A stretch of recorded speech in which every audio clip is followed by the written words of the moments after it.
Good morning, class. Good morning, everyone. Fine.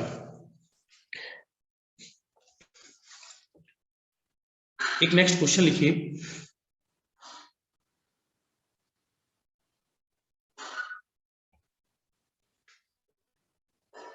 For the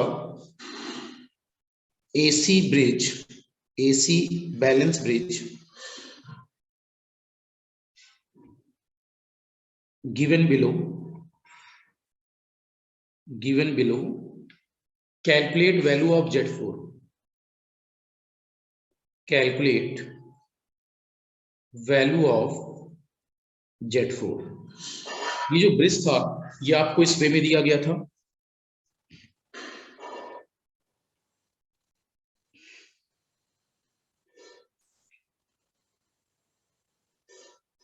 से year Z1 branch और यहां next branch Z2 है.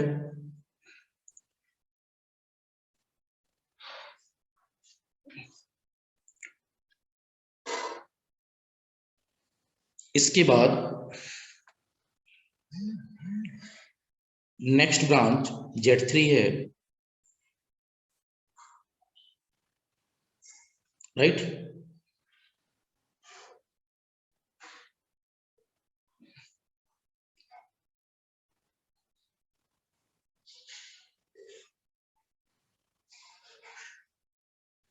इस तरह से एग्जामिनर ने क्वेश्चन को फ्रेम किया था.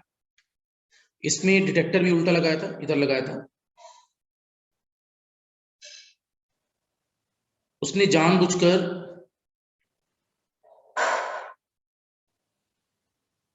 जो ब्रिज है इस ब्रिज सर्किट पर ब्रांचेस के नाम बदल दिए थे. जो स्टैंडर्ड फॉर्म में हम नाम लेते हैं वो नाम बदल दिए थे.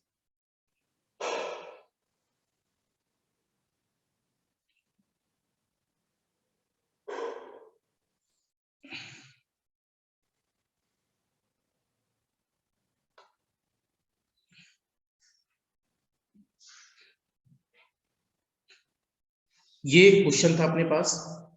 राइट. इस क्वेश्चन में अलग अलग ब्रांचेस वैल्यूज गिवन थी. Z1 ब्रांच के बारे में इंफॉर्मेशन थी 450 ओम. Z2 फेजर के बारे में 300 plus J600, sorry 300 minus J600 ओम. Z3 फेजर पर 200 प्लस J100 ये वैल्यू गिवन थी. Z4 आपसे पूछा गया है. फाइन. Z4 आपको बताना है. इस बार क्या मेन चेंज है स्टूडेंट्स क्वेश्चन में? The basic change in the problem is इस बार Z1 यहां कनेक्ट है. ठीक है. बट Z1 के सामने हम Z4 पढ़ते थे. यहां Z1 के सामने क्या है इस बार? Z3 माना. Z2 के सामने कौन सी ब्रांच है? Z4. क्या क्रॉस आर्म है बीच में? यस. ये वाली ब्रांच सप्लाई है और सप्लाई के अपोजिट डिटेक्टर लगा है. इसका मतलब क्रॉस आर्म तो बन रही है. तो बैलेंस ब्रिज की कॉन्सेप्ट को यूज किया जा सकता है. उसने बोला है किसी संतुलित ब्रिज अवस्था में आपको Z4 का मान पता करना है. आज तक Z1 पूछता था, उसने Z4 पूछ लिया. तो क्या मैं बोल सकता हूं? एक मिनट, पहले क्वेश्चन लिख लिया सभी ने?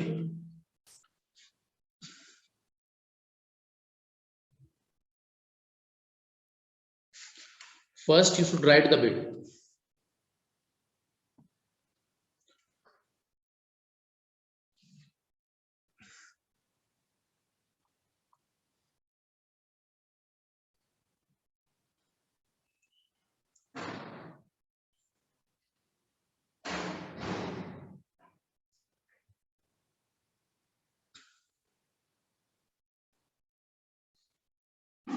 फाइन.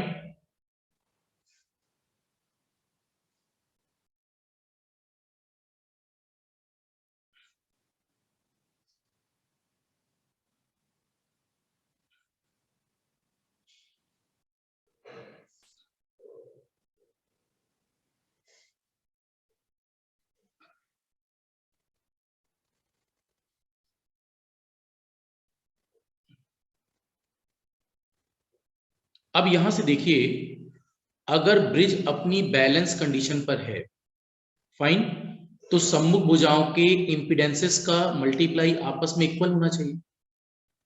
अगर ऐसा होना चाहिए तो हम बोल सकते हैं यहां पर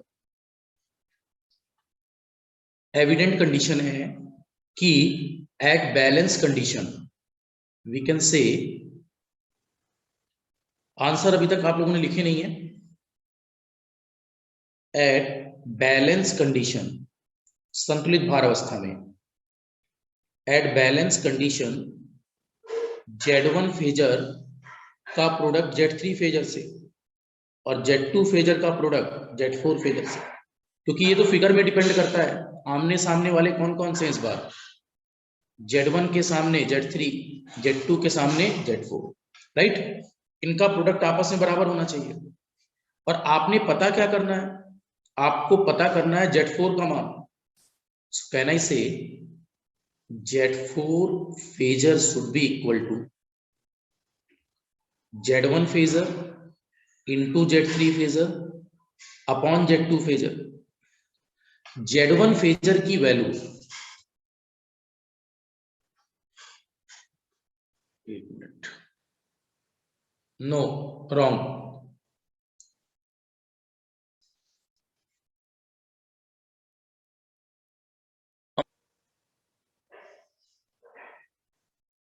हल्का ऑलमोस्ट सेम, थोड़ा सा और रेक्टिफाई हो सकता था। चलो,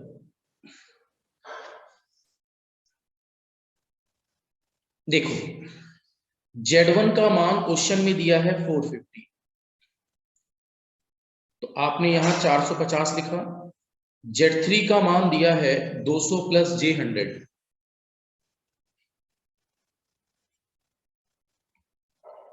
बटे में Z2 का मान दिया है 300 minus J600, fine.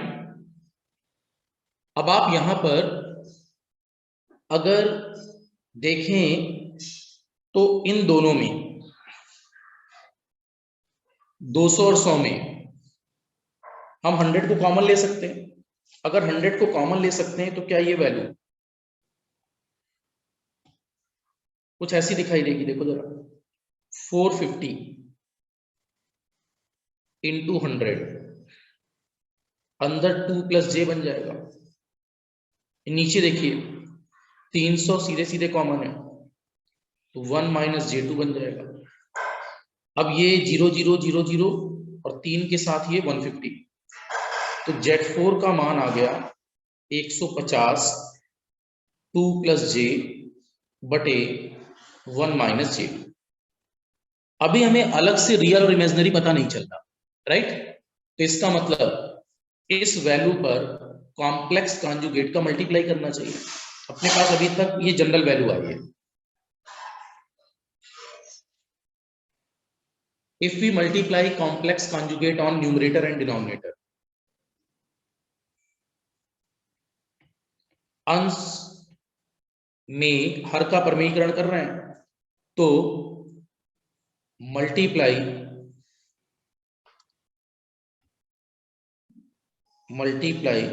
Bye complex conjugate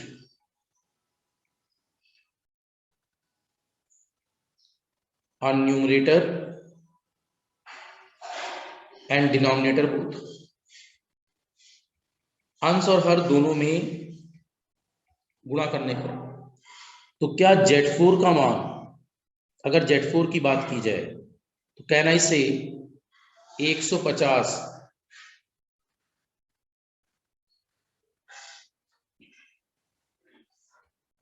अब बताओ, हर वाला मान 1 माइनस J2 है। अभी पता नहीं चल रहा कितना रियल है कितना इमेजिनरी, क्योंकि बटे में भी कुछ लिखा हुआ है और वो कॉम्प्लेक्स है। तो मैंने क्या किया, अंश और हर में 1 प्लस J2 का गुणा कर दिया, 1 प्लस J2 का गुणा कर दिया। गुणा करने के बाद क्या ये वैल्यू ऐसी आ जाएगी, 150 2 गुणे 1 मतलब 2 plus J4 plus J plus 2J square. इसी तरह नीचे वाले में 1 plus J2 minus J2 minus का J2 का स्क्वायर 4, राइट। अब आप चेक करो क्या J स्क्वायर माइनस 1 होता है, तो 150 2 प्लस 5J माइनस का 2, क्योंकि J स्क्वायर कितना होता है स्टूडेंट, -1। यहां भी J स्क्वायर नीचे भी कितना होता है, -1। तो बटे में you can write plus J2 minus J2 cut गया, 1 माइनस माइनस प्लस 4 आ गया, और ये वाला -2 और ये वाला +2 भी कट गया। तो आप चेक करना 150 गुणे 5J बटे 5 से 5 कट गया। आई होप सो सभी का J 150 आना चाहिए। और अगर इसको आप मान लीजिए पोलर फॉर्म में लिखना चाहते हैं तो 0 प्लस J 150 का मतलब 150 एंगल प्लस 90,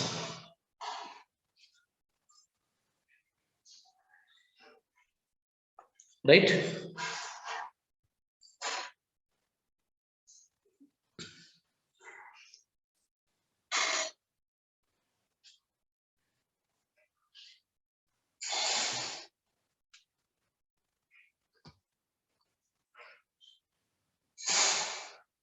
क्लियर है यहां तक सभी को?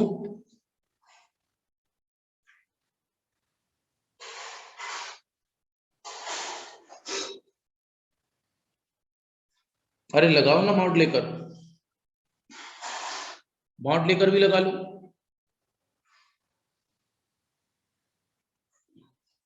मॉड लेकर भी आंसर सेम आएगा, ऐसा नहीं कि मॉड लेकर आंसर अलग आ जाएगा। अगर आपके दिमाग में ऐसा कुछ है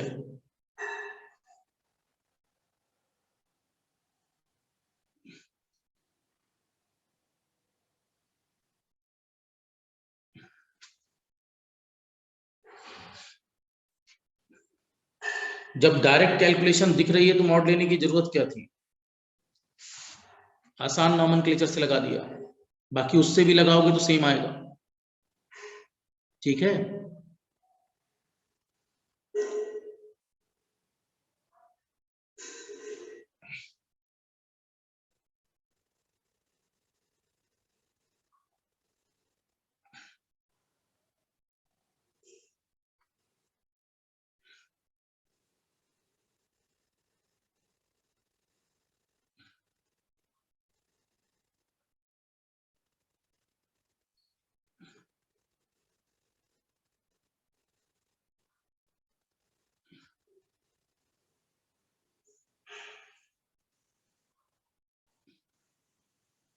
फाइन,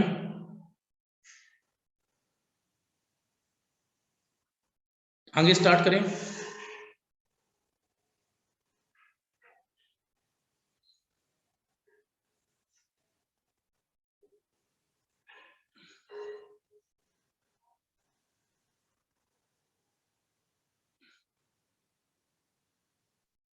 चलो यहां तक मुझे लगता है सभी का क्लियर है।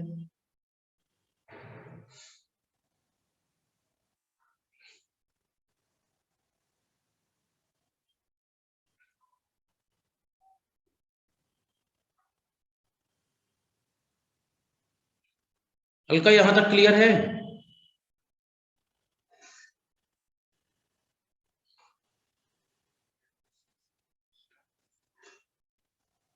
मैग्नीट्यूड और एंगल कन्वर्जन से भी करोगे तो आंसर सेम आएगा।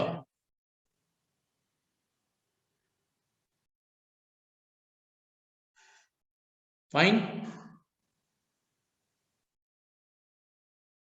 आगे मूव कर सकते हैं अब।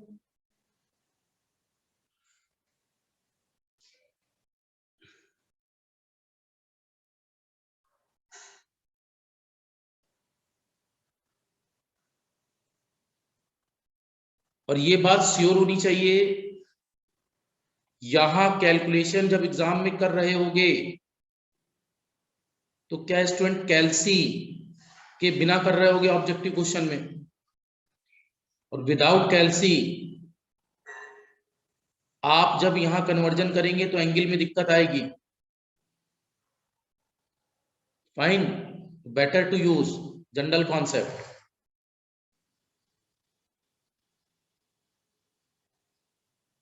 तो अभी कैल्सी रखे हुए बगल में,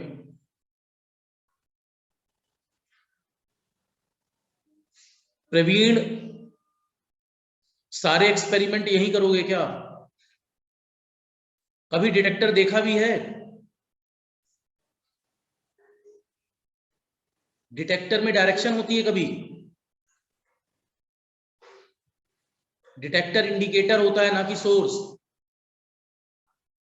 डिटेक्टर की डायरेक्शन बदल दें। डिटेक्टर कोई सोर्स है?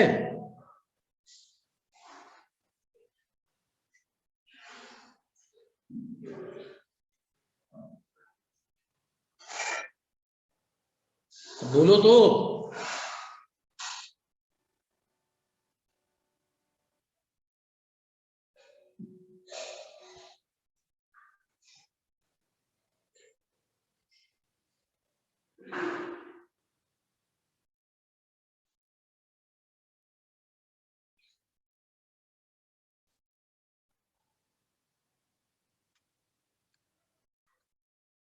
डिटेक्टर इंडिकेटर होता है स्टूडेंट्स, ऐसा।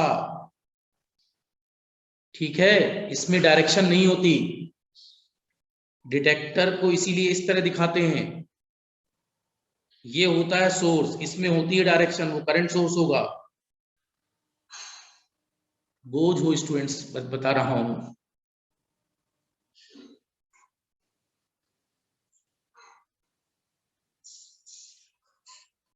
बेकार की बात मत करो, ब्रांच के लिए बोलने लगे।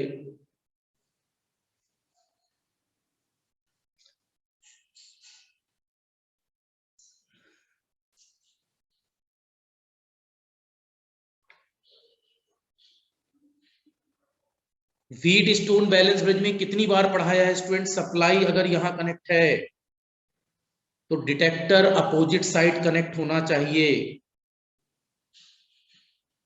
अगर ये यहां कनेक्ट हो जाएगा तो ब्रिज ही नहीं बनेगा।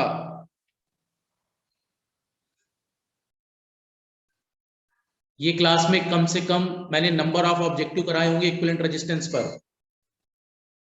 ठीक है, इक्विवेलेंट रेजिस्टेंस पर नंबर ऑफ ऑब्जेक्टिव कराए होंगे।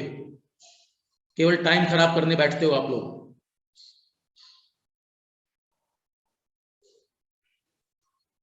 मैं ऐसे बोझ नहीं बोलता स्टूडेंट्स।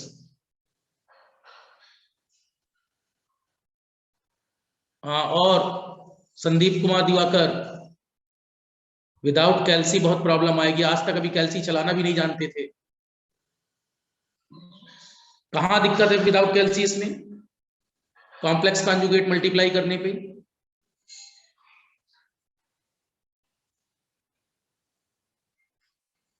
यस, अगर क्रॉस आर्म नहीं बनेगी, सर्किट पैरेलल कॉम्बिनेशन बन जाएगा दो ब्रांचेस का। ठीक है, ब्रिज कॉन्सेप्ट फेल हो जाएगा, पैरेलल सर्किट बन जाएगा। Very good. चलो अब देखो, नाउ सी, अगले ब्रिज पर हम लोग मूव करते हैं। मैक्सवेल ने एक प्रॉब्लम देखी थी। मैक्सवेल ने देखा, जो सबसे साधारण ब्रिज उसने दिया, उस ब्रिज का ड्रॉबैक ये था कि R2 और L2 को वेरी कराकर आंसर तो जल्दी से आ रहे हैं। The problem is with this, कोई यहां पर ये जो वैल्यू है इसके साथ कोई C नहीं है, और इंडक्टर को वेरी कराना टफ होता है। क्वालिटी फैक्टर की टर्म हम नहीं पता कर पा रहे। सो दैट्स व्हाई मैक्सवेल ने एक नया सजेशन दिया with the help of capacitor. उसने बोला कि आप इंडक्टेंस मेजरमेंट को एक नए मेथड से परफॉर्म करिए। That second method is called as, Maxwell का ये एक्सपेरिमेंट बहुत पॉपुलर हुआ, मैक्सवेल इंडक्टेंस कैपेसिटेंस ब्रिज, यही मैक्सवेल का एक्चुअल ब्रिज माना जाता है। ओल्डर मेथड को अब यूज नहीं किया जाता। Maxwell inductance capacitance bridge popular method है ये। इसमें देखो मैक्सवेल ने क्या सजेशन दिया। उसने कहा जैसे यहां पर अगर हम ब्रांच वाइज बात करें, राइट, सभी लोग इसकी बैलेंस इक्वेशन बनाएंगे। मैं केवल सर्किट नॉमेनक्लेचर लिख रहा हूं, आप इसकी बैलेंस इक्वेशन बनाएंगे स्टूडेंट्स। फाइन, बैलेंस इक्वेशन आप खुद राइट करेंगे।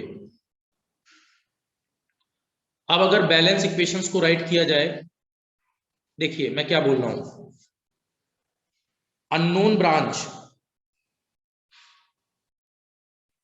R1 है और यहां एक ब्रांच L1 है, ये अननोन कॉइल ब्रांच है। इसके साथ अब हम लोगों को मेजरमेंट करते समय ध्यान देना स्टूडेंट्स, मैक्सवेल ने कहा हम रेजिस्टिव ब्रांचेस के साथ,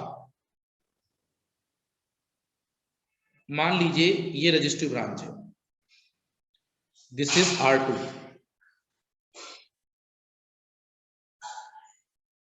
दिस इज R3, और यहां उसने सजेशन दिया कि अगर प्रतिरोध और कैपेसिटर का पैरेलल कॉम्बिनेशन लिया जाए, से R4 C4, R4 C4, तो अपने पास एक्सपेरिमेंट परफॉर्म करते समय इसने बताया अगर हम डिटेक्टर यहां लगा दें,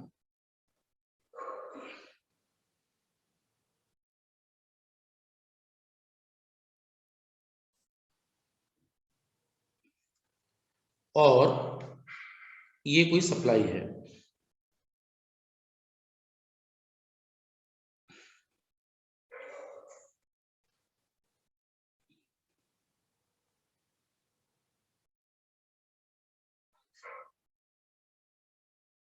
this is E phasor, this is applied frequency.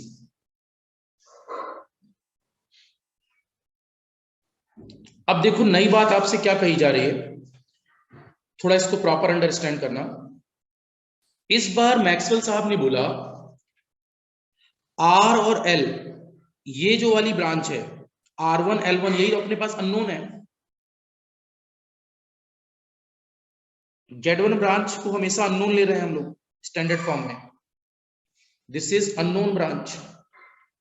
अब इस अननोन के बारे में इन्होंने बोला, मैक्सवेल साहब ने, कि एक तरीका तो ये है कि R1 L1 के अपोजिट, सॉरी इसके साइड वाली ब्रांच में R2 L2 लगा दें, बट उसमें कैपेसिटेंस वाली टर्म नहीं बन रही, राइट। तो अगर कैपेसिटेंस की टर्म बनानी है, इधर ध्यान से सुनो स्टूडेंट्स, तो R1 L1 के सामने बनानी होगी R4 C4 की टर्म। क्यों? क्योंकि R1 L1 में इमेजिनरी पार्ट आएगा JXL1, और कैपेसिटर में -JXC आएगा। तो क्यों ना अगर इनको आमने सामने लिया जाए तो इसका इमेजिनरी पार्ट इसके इमेजिनरी पार्ट के साथ बैलेंस होगा, राइट। तो इसलिए इस ब्रांच के अपोजिट इस ब्रांच में चेंजेस किए गए, और यहां रेजिस्टेंस था तो यहां भी रेजिस्टेंस रखा गया, राइट, फिक्स वैल्यू। अब मेजरमेंट करते समय हम लोग अलग अलग ब्रांचेस पर वैल्यू लिखते हैं, ये बात ध्यान रखेंगे। यहां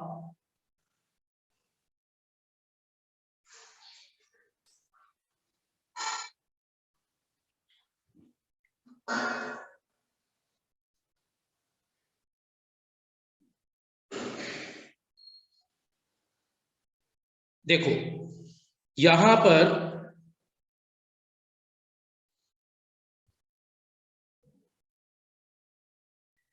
पोलर फॉर्म की अगर हम बात, सॉरी अगर हम कॉइल की बात करें तो R1 एंड L1 जो पहली ब्रांच है वो अपने लिए अननोन है,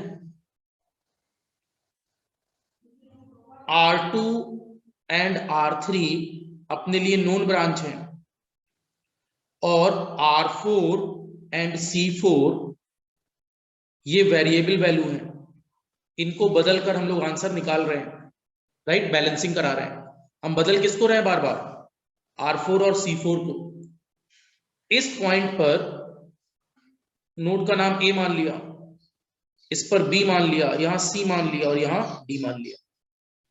इसके बाद फर्दर अगर पहली ब्रांच के इंपीडेंस की बात करें, एक एक करके समझना।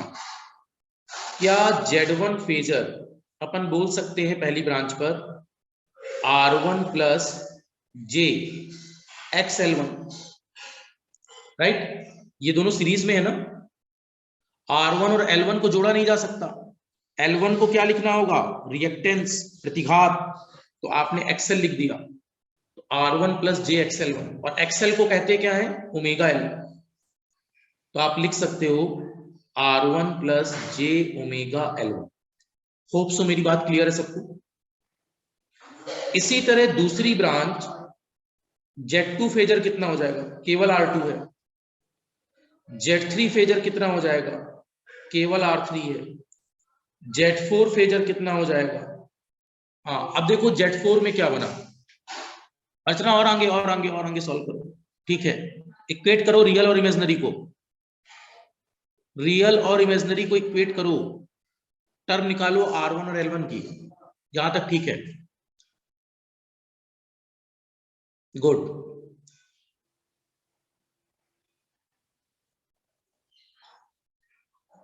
स्टूडेंट्स कैमरे ऑन रखो सभी।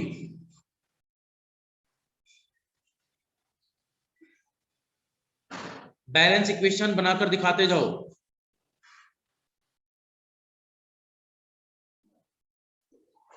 Balance equation should be written in your copy.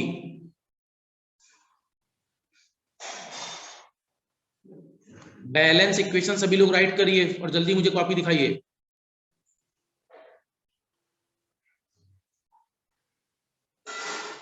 अब देखो Z4 में क्या प्रॉब्लम आ रही है। Z4 में हमें पता चल रहा है R4 समांतर, R4 समांतर, इधर सुनो, इधर इधर इधर सुनो, पहले सुन लो, चलो ये बात मुझे बताओ। जैसे कैपेसिटर की मैं बात करूं तो कैपेसिटर की प्रतिबाधा ZC क्या होती है, या तो इसको -JXC बोले, राइट, क्या बोले, -JXC, अदरवाइज -JXC का मतलब 1/ω/C बोले, कोई दिक्कत। और क्या -J ही 1/J है, तो क्या कैपेसिटर को ZC को 1/JωC भी कह सकते हैं, बोलो। हम 1/JωC बोले या फिर -JXC बोले, एक ही बात है। हियर -J का मतलब क्या होता है, 1/J, एक्सेप्टेड, और XC का मतलब 1/ωC, फाइन। तो बताओ Z4 का मतलब, Z4 मीन्स R4 समांतर 1/JωC। अब आप एक बात बताइए, अगर दो ब्रांच पैरेलल में है तो उनकी प्रतिबाधा कैसे लिखोगे। क्या दो ब्रांच की प्रतिबाधा का मतलब, इधर सुनिए, इधर इधर इधर इधर, इस R4 को मैंने मान लिया ZR4 समांतर ZC4। अब आप मुझे बताओ, अगर ZR4 समांतर ZC4 का फार्मूला पूछा जाए तो क्या मैं कह सकता हूं ZR4 गुणे ZC4 बटे ZR4 प्लस ZC4, जैसे दो प्रतिरोधों के समांतर का फार्मूला होता था, R1 गुणे R2 बटे R1 प्लस R2, कोई दिक्कत, फाइन। तो ये समझ में आया सभी को, कोई इशू तो नहीं। ZR4 किसको मान लिया, R4 को, ZC4 को क्या मान लिया, 1/JωC, राइट, इतना समझ पा रहे हैं सभी। तो Z4 फेजर का मान कितना आ जाएगा, चेक करके बताओ आराम से। R4 गुणे 1/j⍵C4 बटे में R4 प्लस 1/j⍵C4। क्या ये वैल्यू R4/j⍵C4 डिवाइडेड बाई, अब देखो इसके बटे में 1 मान सकते हो, और इन दोनों का एलसीएम 1 और j⍵C4 का एलसीएम j⍵C4 हो जाएगा। से दिस इज j⍵C4। क्या ऊपर जाकर j⍵C4 R4 आ जाएगा?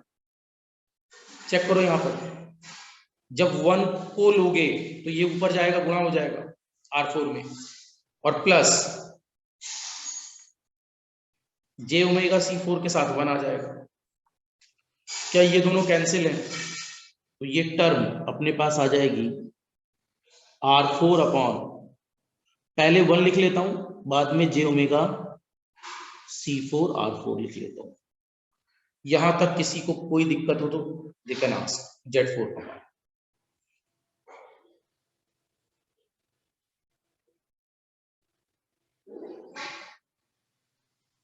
वैल्यू ऑफ Z4 में किसी को प्रॉब्लम हो?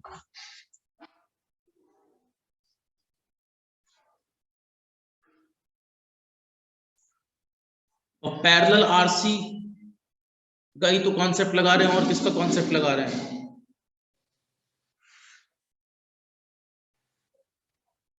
क्या लगा रहे हैं स्टूडेंट्स? पैरेलल आरसी में अगर प्रतिबाधा निकालनी है तो क्या ये आसान नहीं पड़ेगा? Z1 गुणे Z2 बटे Z1 प्लस Z2, तो ZR4 और ZC4, राइट, इन दोनों का गुणनफल बटे इन दोनों का जोड़। y निकालते समय पहले इसका y निकालो, फिर इसका y निकालो, फिर दोनों को जोड़ो, फिर उसका उल्टा करो, राइट, क्योंकि निकालना क्या है? z, पहले y1 जोड़ो, फिर y2 जोड़ो, y बराबर y1 प्लस y2 करो, और फिर z निकालने के लिए 1/y करो। तो क्या उससे बेटर नहीं है इसकी हम सीधे गुणा कर लें? फाइन,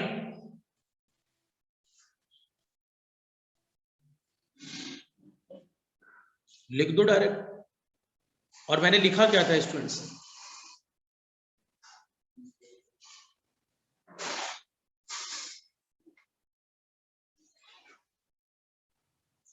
अब अपनी बात में फंसे हुए हो।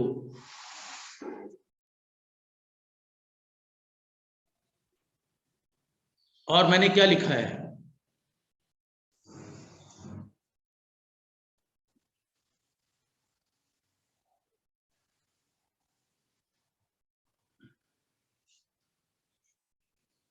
अब एलकेजी यूकेजी के स्टूडेंट्स नहीं हो, स्टूडेंट्स की एक ही बात को 4 बार बोलने में अच्छा लगता है।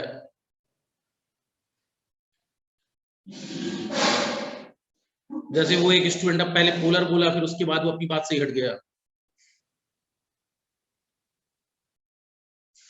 बोला मैं इसके लिए बोल रहा था। मैं 10 साल से आप लोगों की मानसिक विश्लेषण पर ही काम कर रहा हूं। आप 10 कदम आगे क्या सोच सकते हो, उसी पर मेरा वर्क होता है, और कितने मूर्ख हो मैं बहुत अच्छी तरह जानता हूं। तो अपने आप को आप ये मत फील कराया करो कि आपको कुछ आता है।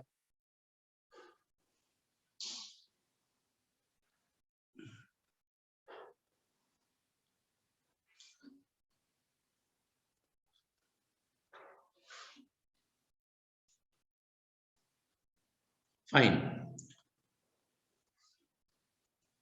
आंसर्स कॉपी पर दिखाओ स्टूडेंट्स।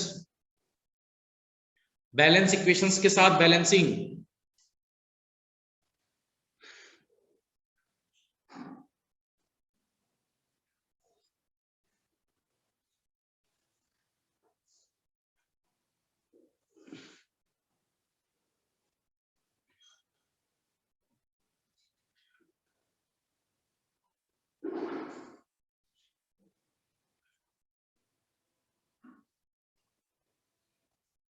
राइट बक्ता, गुड।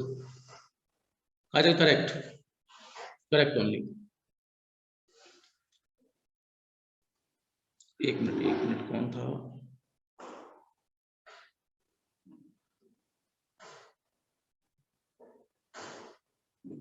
आदित्य, कहाँ है आंसर?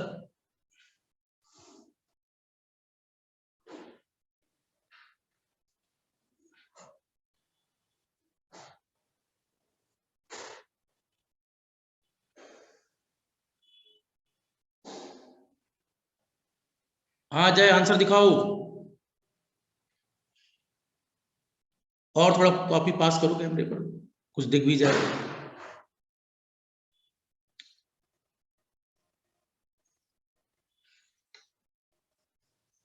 फाइन, ठीक है, गुड। हाँ पीयूष, आया आंसर? तुरंत तुरंत कॉपी सामने करो।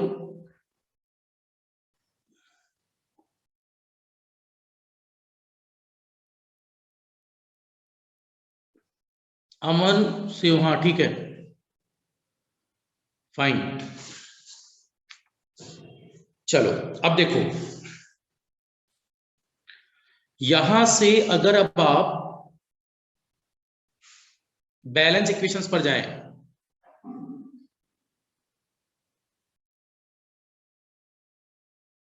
तारिक मुझे लग रहा है पूरे संसार की ठंडी आपको ही लग रही है।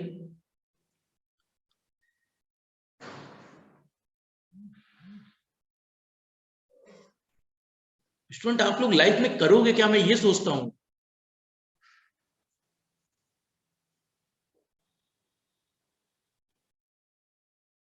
आप लोग की जहां जॉब लगेगी, वहां जॉब में आप लोग इतने घंटे बैठ नहीं पाओगे, 9 घंटे। बोले सर इतने घंटे बैठना पड़ता है? जो बैठने वाली जॉब होती है, बाकी छोड़ दो, वहां भी बेड बेड लेकर जाना।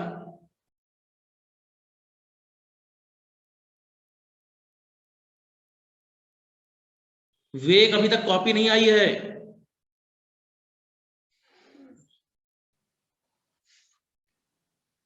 और क्लोज, रोक कर, हाँ ठीक है, ठीक है,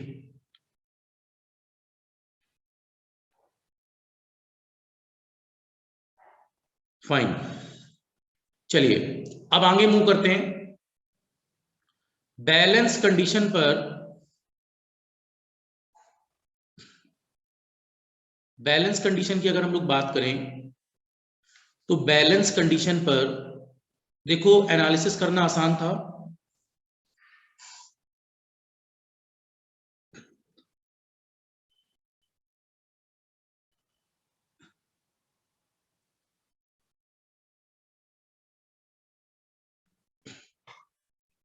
चलो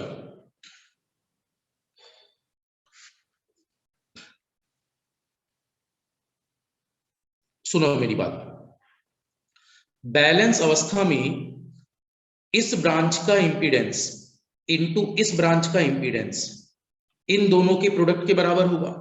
तो अगर मैं इसको इंपीडेंस फॉर्म में लिखूं स्टूडेंट्स, तो पहली ब्रांच के इंपीडेंस को Z1 मान लिया, दूसरी ब्रांच के इंपीडेंस को हमने Z2 फेजर मान लिया, थर्ड ब्रांच के इंपीडेंस को हमने Z3 फेजर मान लिया, और फोर्थ ब्रांच के इंपीडेंस को हमने Z4 फेजर मान लिया। राइट? तो अगर मैं आपसे कहूं एट बैलेंस कंडीशन क्या होना चाहिए, तो कहना इसे आमने सामने वाली सम्मुख भुजाओं का गुणनफल बराबर। तो at balance bridge condition, now you can say at balance bridge condition, at balance bridge condition, संतुलित भार अवस्था में Z1 का प्रोडक्ट Z4 से और Z2 का प्रोडक्ट Z3 से। राइट? Z1 का मतलब था R1 plus J omega L1, Z4 का मतलब आया था R4 upon 1 plus J omega C4 R4। किसी को पहले लिखो।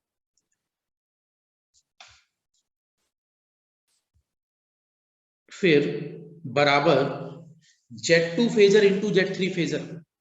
तो अगर मैं Z2 की बात करूं तो Z2 का मतलब था R2 और Z3 का मतलब था R3, राइट। अब आपने ये जो डिनोमिनेटर था, इस डिनोमिनेटर को आप ऊपर ले गए, क्रॉस मल्टीप्लाई। तो जब आप इसको ऊपर ले गए तो क्या ऐसा लिखा जा सकता है, R1 plus j omega L1 into R4 बराबर R2 R3 1 plus j omega R4 C4। अब यहां पर आप देखिए, अगर अंदर R4 का मल्टीप्लाई करते हैं, राइट, तो क्या ये value R1 R4 plus j omega L1 R4 बनेगी। ऐसे ही यहां पर R2 R3 का अंदर गुणा कर दें तो क्या ये value R2 R3 plus j omega R2 R3 R4 C4 बनेगा। अब यहां देखो, एक लेफ्ट हैंड साइड इक्वेशन बन रही है, एक राइट हैंड साइड बन रही है। क्या लेफ्ट हैंड साइड में रियल पार्ट दिस है, real part right hand side में दिस है? तो कल बताया था ब्रिज में हम क्या करते हैं, रियल को रियल के बराबर, इमेजिनरी को इमेजिनरी के बराबर। तो इक्वेटिंग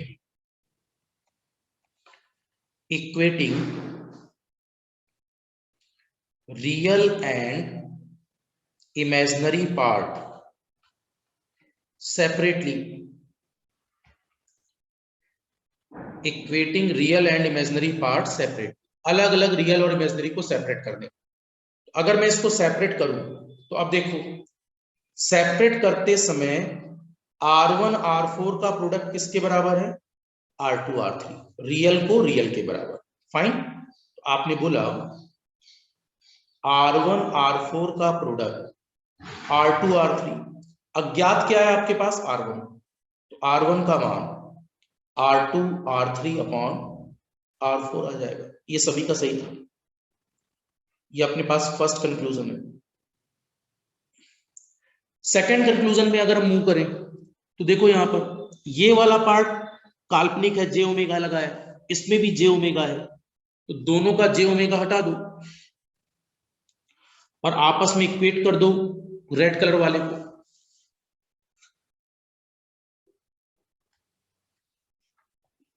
सॉरी, अगर आप इसको इक्वेट करें तो ये वैल्यू L1 R4 बराबर R2 R3 R4 C4 है।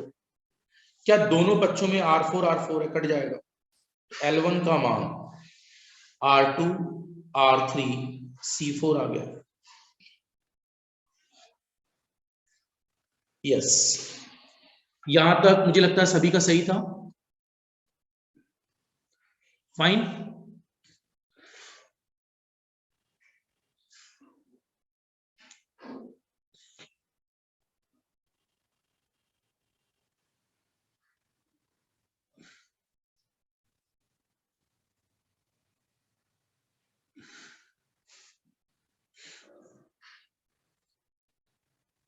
अब देखिए, जो पहली अननोन कॉइल थी, ये अननोन कॉइल थी अपने पास,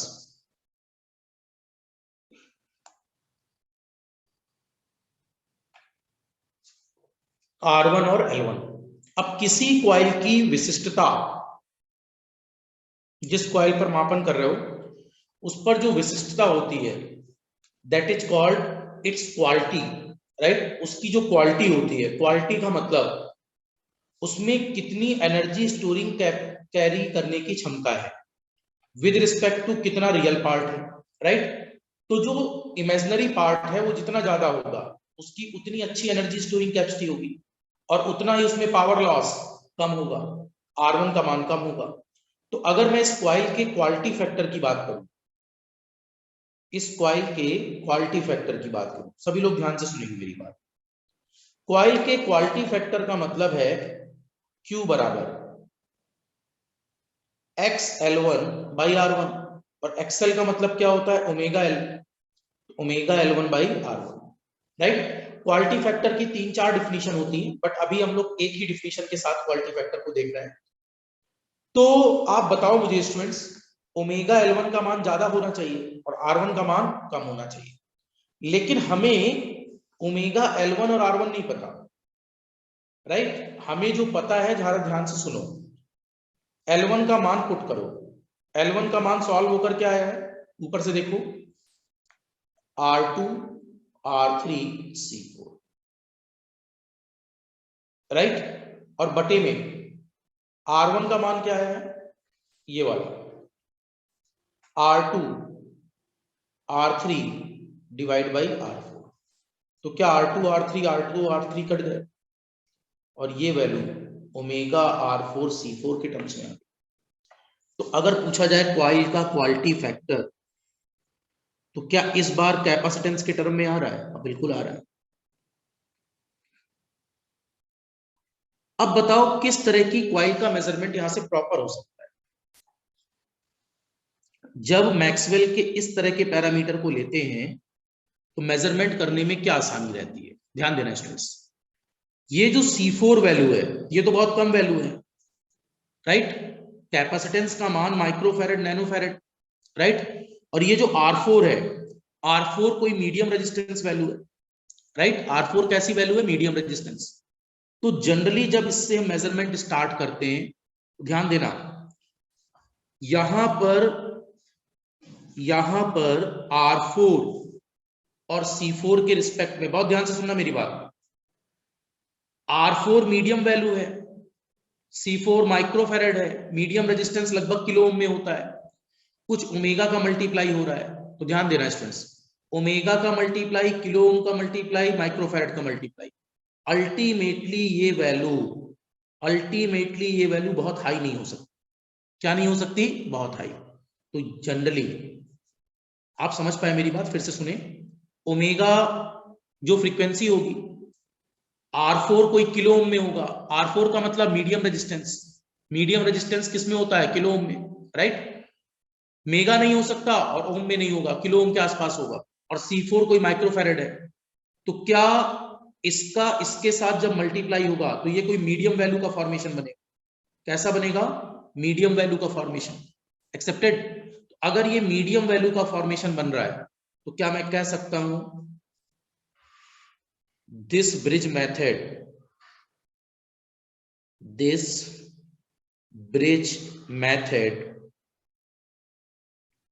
is best suited for medium Q factor,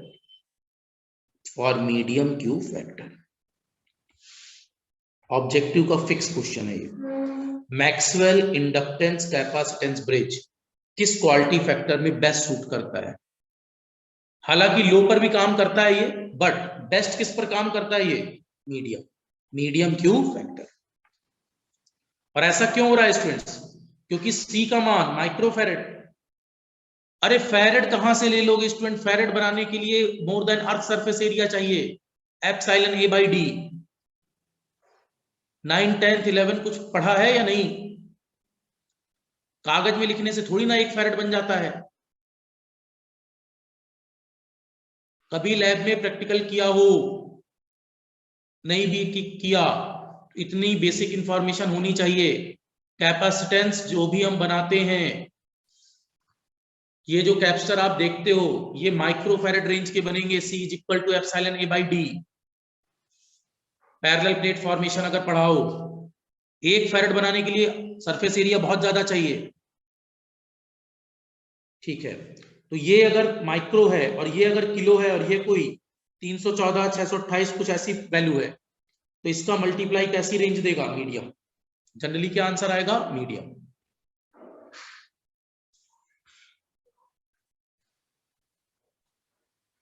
लो पर भी बनता है, बट हम लोग प्रेफर क्या करेंगे?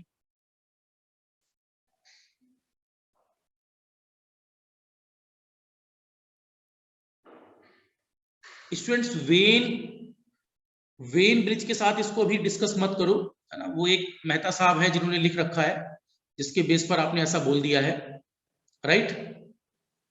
रॉबिन्सन वेन का वेन ब्रिज होगा, वो सेपरेट कॉन्सेप्ट है। उसमें R और C एक सीरीज ब्रांच, एक R और C एक पैरेलल ब्रांच। राइट। इसलिए इसको आप मैक्सवेल के नाम से ही ध्यान में रखिए, वेन वर्ड यहां यूज ना करें। वेन रॉबिन्सन वेन के द्वारा बनाया गया ब्रिज है जो फ्रीक्वेंसी मेजरमेंट के लिए यूज होता है। नहीं तो एसएससी जेई के 2015 और 16 और 17 वाले 3 क्वेश्चन आपके गलत हो जाएंगे। फाइन।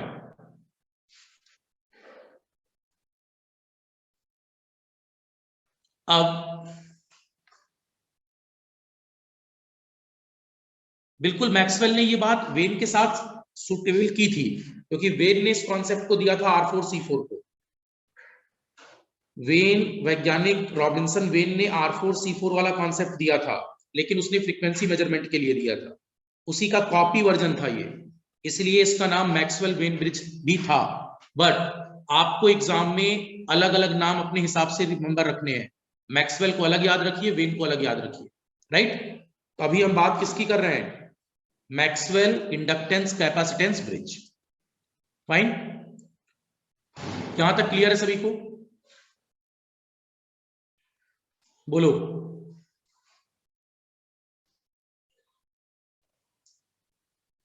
अब देखो स्टूडेंट्स, अब क्या प्रॉब्लम आ रही है? अगर क्वाइल पर क्वालिटी फैक्टर हाई होता, क्वाइल पर क्वालिटी फैक्टर हाई होता, तब तो ये दिक्कत दे देगा, क्योंकि देखो C4 को ज्यादा से ज्यादा हम माइक्रो ले सकते हैं, अदरवाइज ये तो नैनो फेरेड और पीको फेरेड के मार्केट में अवेलेबल है। ज्यादा से ज्यादा हम कितना ले सकते हैं? माइक्रो फेरेड तक। तो मैंने माइक्रो फेरेड के साथ बता दिया। अदरवाइज आसानी से जो अवेलेबल है वो कौन से हैं? Nano फेरेड, pico फेरेड version. फाइन।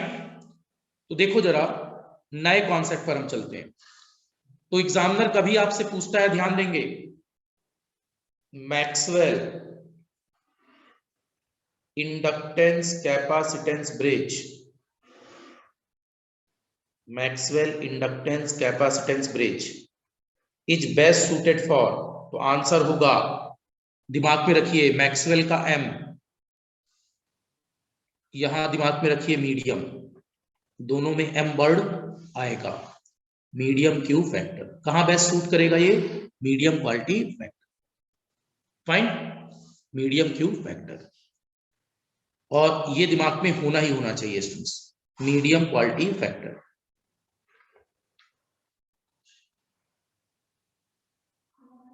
अब वैज्ञानिक हेज ने एक नए ब्रिज को नॉमनक्लेट किया। उसने कहा अगर इस ब्रिज में थोड़े सुधार किए जाए, यहां तक लिख चुके हैं सभी? आगे मूव कर सकते हैं? फाइन। और लास्ट में स्टूडेंट टेबल बनाएंगे हम, केवल टेबल से हमें मतलब होगा, बट मैं अभी पढ़ा इसलिए सारे रहा हूं ताकि आपको एक ओवरव्यू मिल जाए, क्योंकि पढ़ते समय कम से कम एक आइडिया लगता जाएगा आपको, राइट। थर्ड, सेल्फ इंडक्टेंस पर थर्ड मेथड है Hay's bridge. It's very very popular method, Hay's bridge. Hay's bridge वैज्ञानिक हेज के द्वारा दिया गया ब्रिज।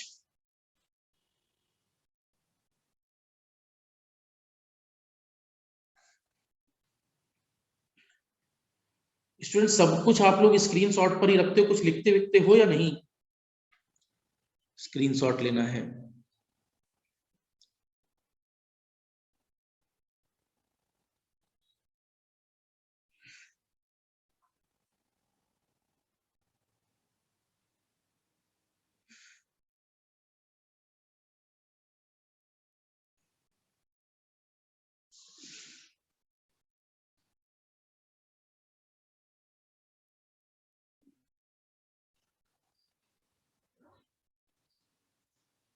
फाइन, होप सो यहां तक कंप्लीट है। चलो अब देखो, हेज साहब किस परिकल्पना पर आए? हेज साहब ने कहा अगर ये जो R4 और C4 को आप पैरेलल में ले रहे हो, अगर इस ब्रांच को सीरीज में ले लें, इस ब्रांच को किस में ले लें? सीरीज, तो देखो क्या हो सकता है। हेज ने बोला ब्रिज पर अज्ञात ब्रांच, मैं पहली ब्रांच दिखाता हूं, तो ये कॉइल वाली ब्रांच है अज्ञात, जिस पर R1 लगा होगा, L1 लगा होगा। R1 L1 के साथ यहां सभी ब्रिज में ये ब्रांच अब कॉमन होती है। जितने भी इंडक्टेंस ब्रिज हैं सब में ये ब्रांच कॉमन होगी। This is R2। इसी तरह यहां R3 ब्रांच, और यहां अब सीरीज ब्रांच है R4 एंड C4। ड्रा करिए।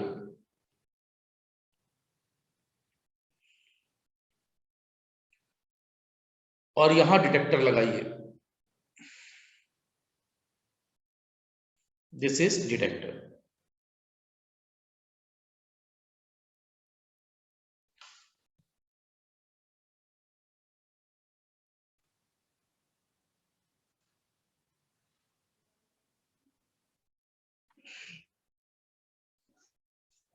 इस पर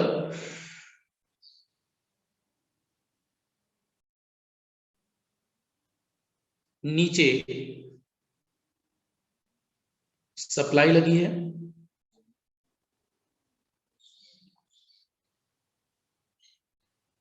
यहां अप्लाइड फ्रीक्वेंसी है। ये वाली जो टर्म है फर्स्ट ब्रांच, ये अपने पास अज्ञात है। This is unknown branch. इसी को अपन Z1 फेजर बोलते हैं, और ये अपने लिए क्या है, अज्ञात है, अननोन है। और ये वाली ब्रांच वेरिएबल है। R4 और C4 को आप वेरी करा रहे हो, राइट। तो यहां अगर बोला जाए तो मैं साइड में लिख सकता हूं हियर R1 और L1। R1 L1 क्या है, अननोन, अज्ञात, पता करना है, राइट। और R2 R3 नोन है, ज्ञात है। और बदल क्या रहे हो आप, R4 और C4, ये क्या है, वेरिएबल। इन्हीं को बदलते हुए स्टूडेंट्स, इनके मान को बदलने पर जिस वैल्यू पर डिटेक्टर में नल डिफ्लेक्शन आ जाता है वही मेजरमेंट को रोक देते हैं, राइट। बना लीजिए इसको।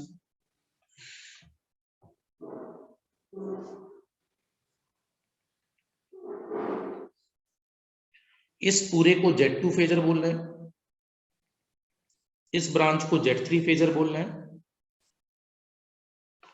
इस ब्रांच को Z4 फेजर बोल रहे हैं। अभी आराम से लिखेंगे, कोई इशू नहीं है। इस बार R4 C4 पैरेलल की जगह सीरीज में है।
हो गया कंप्लीट यहां तक, राइट?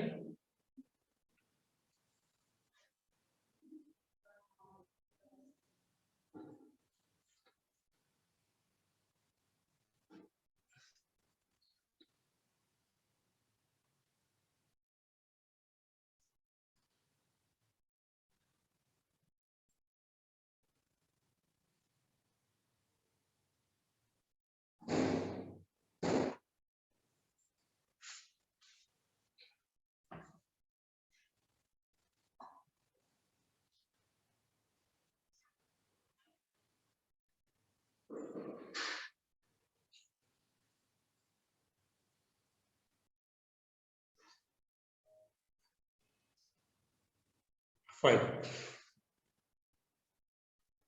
अब देखिए स्टूडेंट्स, लिसन, ये जो फर्स्ट ब्रांच है इसकी प्रतिबाधा कितनी है, एक एक करके हम लोग मूव करते हैं। पहले ब्रांच की प्रतिबाधा Z1 फेजर R1 प्लस जे XL1 है। अच्छा, एक्सल सबको क्लियर है, इंडक्टिव रिएक्टेंस होता है प्रेरणी प्रतिघात। इसको अपन अगर बदल दें ओमेगा में तो R1 plus j omega L। Hope so इस बात में यहां तक कोई इशू नहीं है, फाइन। Z1 के बाद अगर मैं Z2 पूछूं तो Z2 का मान कितना है R2, Z3 का मान कितना है R3। अच्छा, Z4 का मतलब दो ब्रांचेस सीरीज में है तो अपन जोड़ सकते हैं ZR4 को और ZC4 को। बताओ ZR4 कितना है, क्या प्रतिरोध की प्रतिबाधा R4 ही रहेगी? तो यहां पर लिख सकते हैं R4 ओनली। और ZC4 का मतलब 1/j ओमेगा C4। कोई दिक्कत? अरे सीधे लिख सकते हैं 1/j ओमेगा C4 या परिवर्तित करके बताऊं? ठीक है। अर्चना कॉपी कहाँ है अब? कहां तक आया?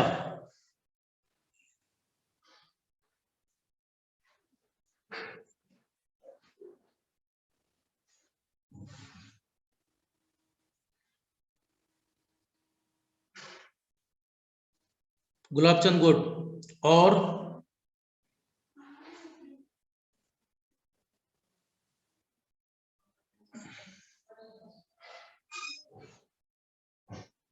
इतनी देर में निकाल ही नहीं पाए स्टूडेंट्स आप लोग।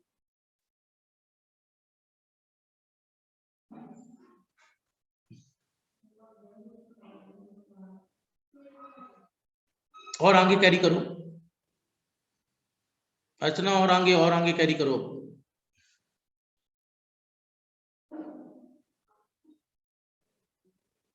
Aditya good, very good. और आगे स्टार्ट करो क्वालिटी फैक्टर तक।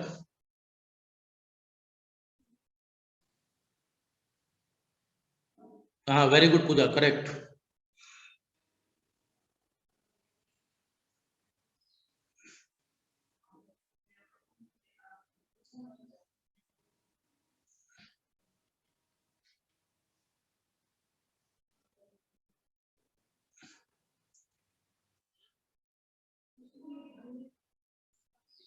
चलो,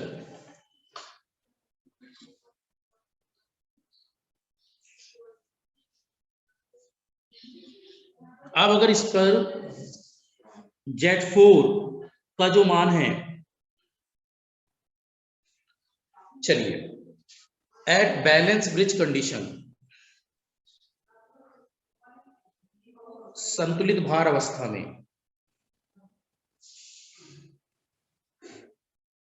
एट बैलेंस ब्रिज कंडीशन, संतुलित भार अवस्था में क्या होगा? आमने सामने वाली सम्मुख भुजाओं का गुणनफल बराबर हो जाएगा। तो Z1 phasor into Z4 phasor बराबर Z2 phasor into Z3 phasor. Z1 का मान था R1 plus j omega L1। Hope so बात क्लियर है। Z4 का मान था R4 plus 1/j omega C4। Z2 का मान R2 है, Z3 का मान R3। अब ये बताओ क्या इसके बटे में 1 माना जा सकता है? और यहां अगर मैं एलसीएम लूं तो एलसीएम लेते हुए क्या ये वैल्यू आपको ऐसे वाच होगी, R1 plus j omega L1। देखो 1 और जे ओमेगा C4 का एलसीएम क्या है, जे ओमेगा C4 ही है,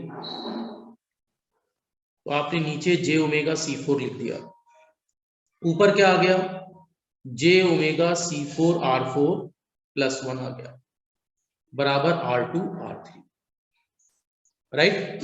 यहां से आपने क्रॉस मल्टीप्लाई कर दिया तो त्रियक गुणा करने पर ये टर्म ऊपर चली जाएगी, तो आप बोल सकते हो यहां पर R1 plus j omega L1 में गुणा हो गया जे ओमेगा R4 C4 प्लस 1 का बराबर जे omega R2 R3 C4।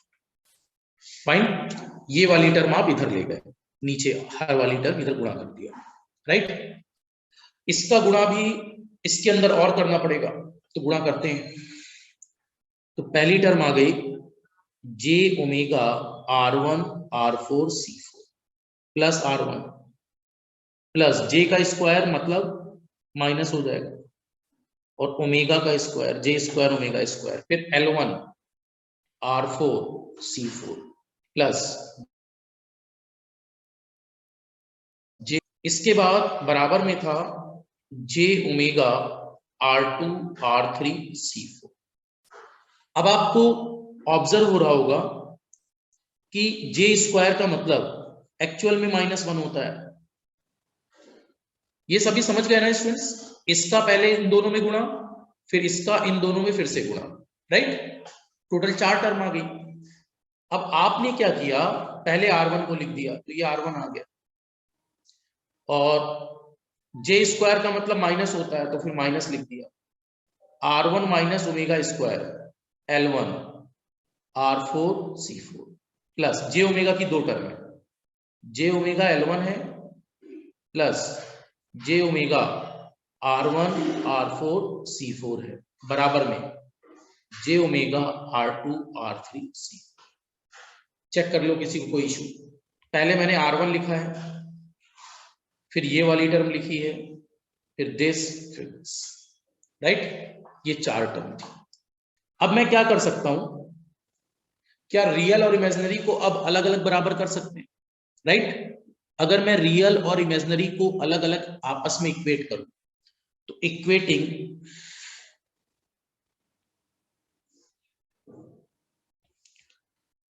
Real and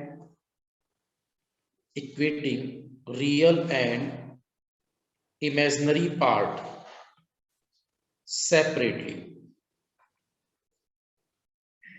equating real and imaginary part separately, real और इमेजिनरी पार्ट को अलग अलग सेपरेट करने पर, तो रियल पार्ट क्या बचा अपने पास, R1, और यहां माइनस का दिस, और इस तरफ कोई रियल पार्ट नहीं है, तो आपने पहले रियल पार्ट को लिखा, तो रियल पार्ट मींस R1 और दिस, तो R1 minus omega square L1 R4 C4 बराबर 0, क्योंकि इस तरफ कोई भी रियल पार्ट नहीं, राइट। दाएं पक्ष के बाएं पक्ष के जो भी रियल पार्ट है उसको दाएं पक्ष के रियल पार्ट के बराबर करने, यहां कोई रियल पार्ट नहीं तो बराबर 0 कर दिया, फाइन। तो यहां से हम बोल सकते हैं कि अपने पास एक टर्म बन गई R1 बराबर omega square L1 R4 C4। Otherwise ये R1 वाली वैल्यू बन गई। इसी से अगर मैं L1 लिखना चाहूं तो L1 कितना आ जाएगा, R1 upon omega square R1 upon omega square R4 C4, ठीक है। ये L1 का मान आ गया, तो ये 2 वैल्यू आ गई, L1 या R1 जो लिखना हो, राइट।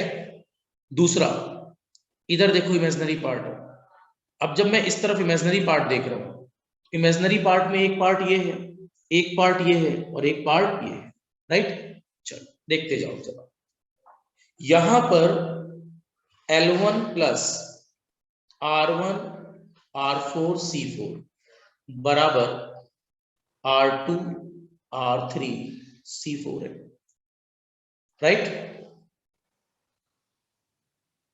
अब यहां से ये बात एविडेंट है, ध्यान से सुनना स्टूडेंट्स मैं क्या कह रहा हूं। अगर मैं यहां पर R1 का मान पुट कर दूं, R1 का मान प्रतिस्थापित कर दूं, ध्यान से देखो सभी लोग, मैं कुछ एक रिलेशन पर जाना चाहता हूं, राइट। उस रिलेशन से कुछ फायदे होने वाले हैं।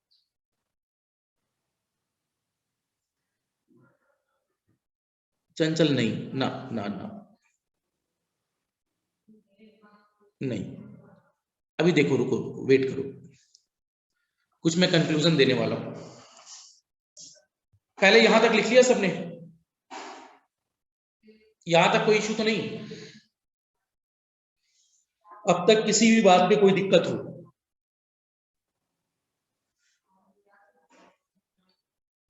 फाइन।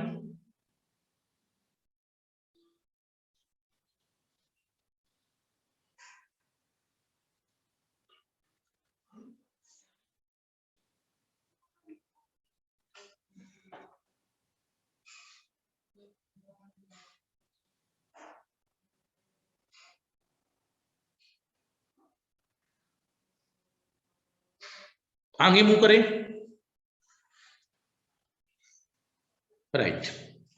अब मेरी बात सुनो जरा, अगर अपन स्टूडेंट्स यहां पर ध्यान देना, मैं अगर R1 का मान प्रतिस्थापित कर दूं, अगर मैं R1 की वैल्यू यहां प्रतिस्थापित कर दूं, पुट वैल्यू ऑफ R1, और अलग क्या आ जाएगा स्टूडेंट्स?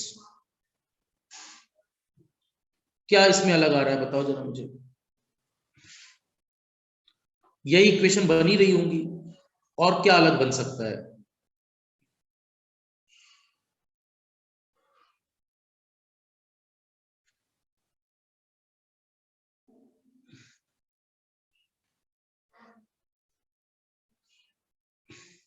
पूजा भी वेट करो, भी वेट करो, एक स्टैंडर्ड रिजल्ट बनाएंगे इसके बाद। हाँ ब्रिकेश, क्या अलग बन रहा है बताओ।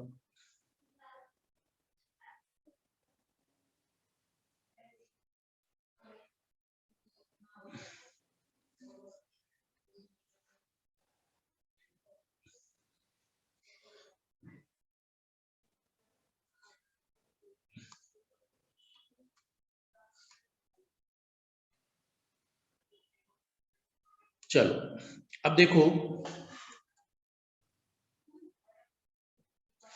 यहां पर मैं इस स्टेप को लिख देता हूं, ज्यादा बेटर रहेगा, नहीं तो बाद में भूल जाओगे आप। ये वाला अपने पास R1 की वैल्यू है, राइट, इसको मैंने इक्वेशन 1 मान लिया। तो put value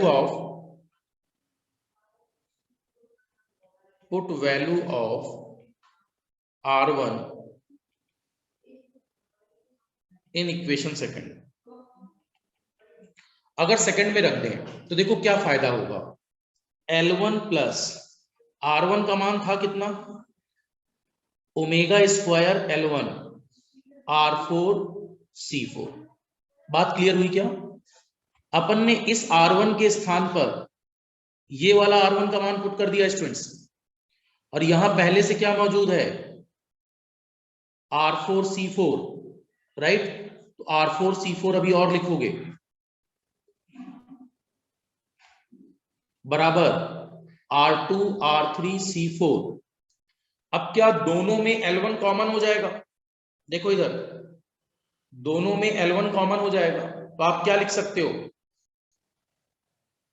L1 1 plus omega square R4 square C4 square बराबर R2 R3 C4। क्या L1 का मान ऐसा आ गया, देखो R2 R3 C4 बटे 1 plus omega square R4 square C4 square. एक बार सभी लोग चेक कर लो यहां तक किसी को कोई इशू कि L1 का मान कैसे आया।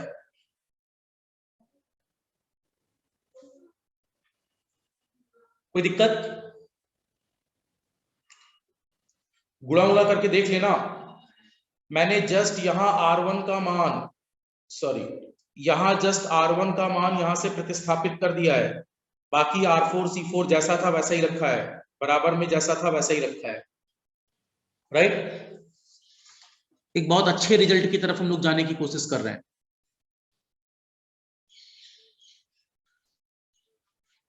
ब्रिकेश इतना कॉमन सेंस रखो, L1 का मान निगेटिव आ भी सकता है, समझ जाओ आपने भारत एक नई खोज की है। मैं ऐसे अगर सभी स्टूडेंट्स की कॉपी पर ये देखता रहूं कि किसका निगेटिव आ रहा है, किसने नई क्या खोज की है, तो इट कांट बी पॉसिबल।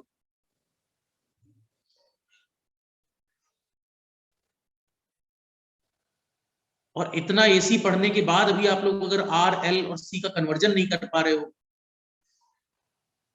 कूद जाओ कम से कम 10वीं मंजिल से। उससे पहले नहीं, उससे पहले बचने के चांस रहेंगे। कम से कम 10वें से ऊपर कूदो।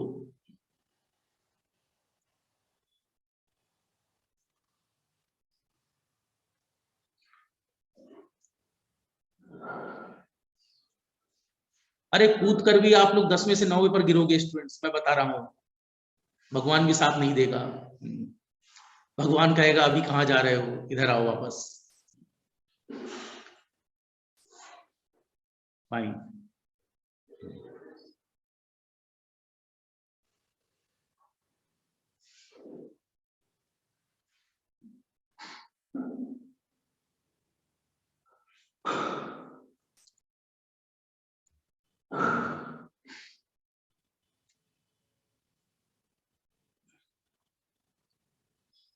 हाँ मुझे लगता है काजल ये नहीं नहीं नहीं नहीं नहीं, अभी रुक जाओ, वेट करो, अभी वेट करो। ठीक है अभी वेट करो, उसको वेट करो।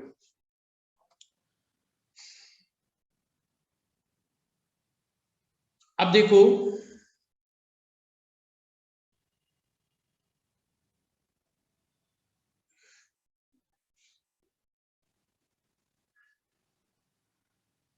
लिखा ठीक है बट अभी वेट करो। मैं एक दूसरे कंक्लूजन की बात कर रहा हूं जिसके लिए सभी को वेट करना पड़ेगा।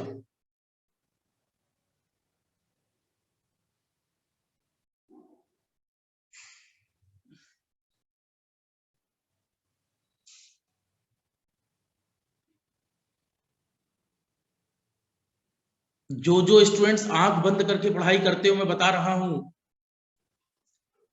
आंख खोलकर पढ़ाई किया करो स्टूडेंट्स।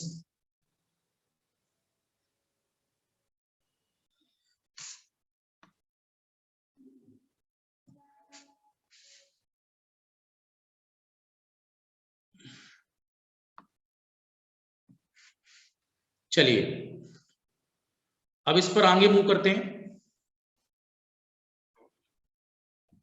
फाइन, यहां तक कोई इश्यू तो नहीं? हाँ अभिनंदन बोलो, क्या डाउट है?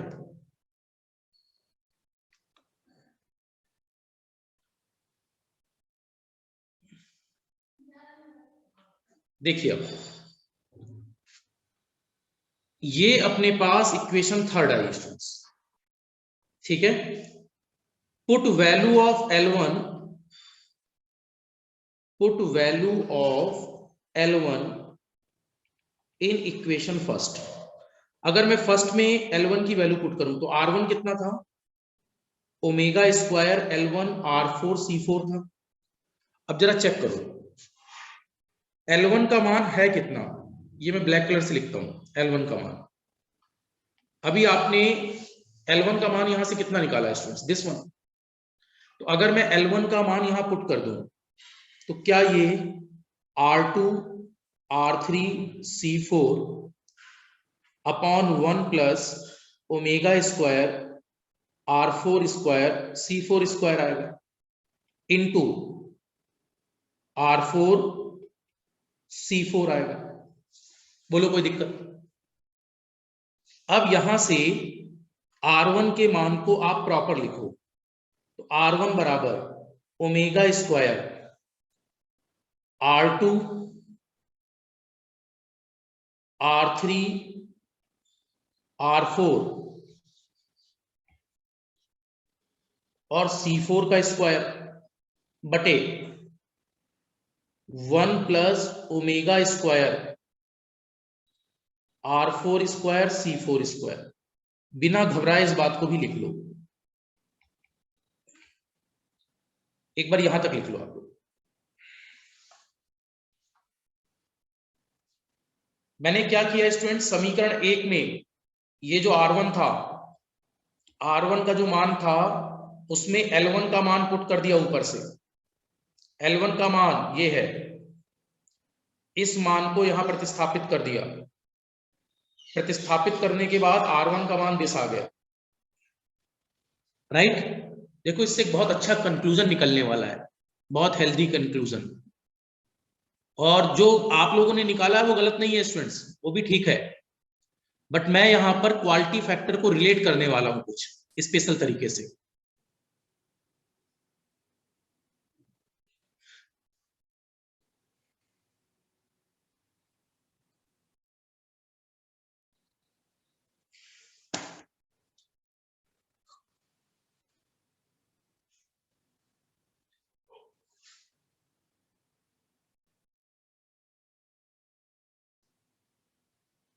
पांच मिनट का बस टाइम दीजिए, इसके बाद आपको क्लियर हो जाएगा मैं ऐसा क्यों लिख रहा हूं।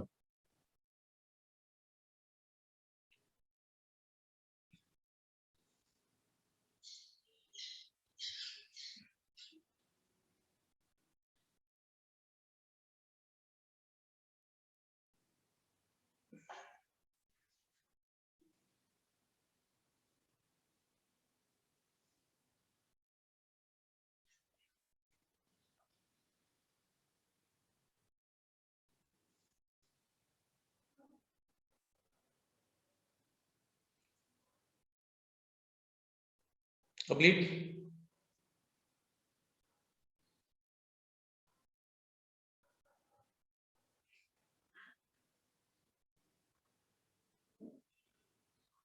चलो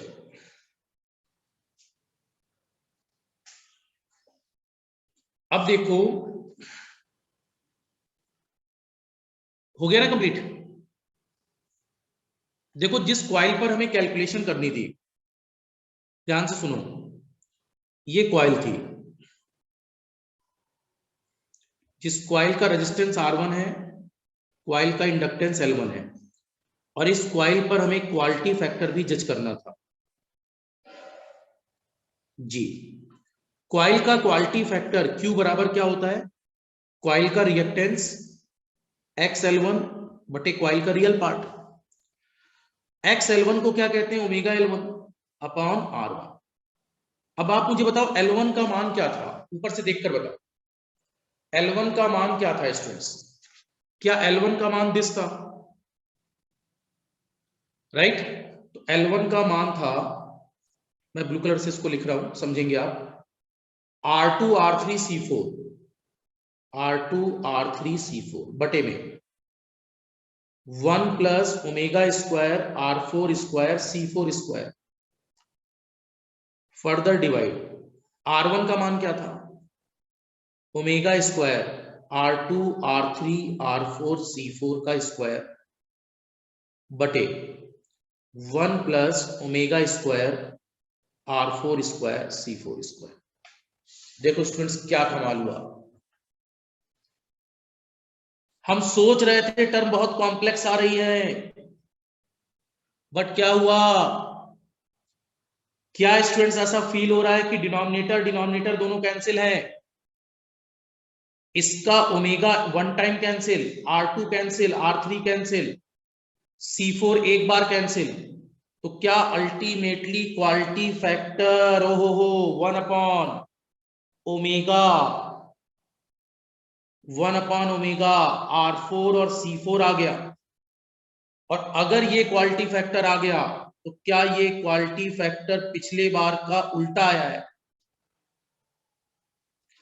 पिछले बार वाला क्वालिटी फैक्टर क्या था, जब आपने R4C4 को पैरेलल में लगाया था तो क्वालिटी फैक्टर था ओमेगा R4C4, और इस बार जब R4C4 ब्रांच को आपने सीरीज में कनेक्ट किया तो क्या ये 1 में आ गया? बोलो, क्लियर हुआ? अब सोचिए, अगर इस बार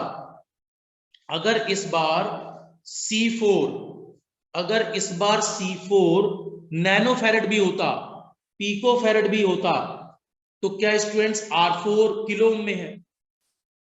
R4 किलो ओम में है, इंटू ओमेगा का कुछ मल्टीप्लाई हो जाएगा।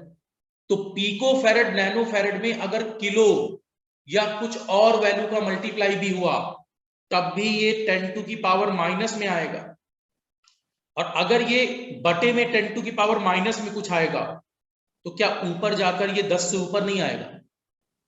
बोलो, तो ये ओवरऑल नीचे वाला डिनोमिनेटर कम आएगा, तो क्या क्वालिटी फैक्टर हाई नहीं आएगा? बोलो, क्या वैज्ञानिक हेस अपने नाम के अनुसार, वैज्ञानिक हेस ने बोला हेस ब्रिज पर जिस कॉइल पर मेजरमेंट कर रहे हो उस पर हाई क्यू फैक्टर के लिए बेटर वर्जन बनेगा। तो आपको याद करने के लिए ध्यान रखना, हेज में H तो कौन सा quality factor high, Maxwell inductance capacitance में M तो कौन सा क्वालिटी फैक्टर मीडियम, राइट?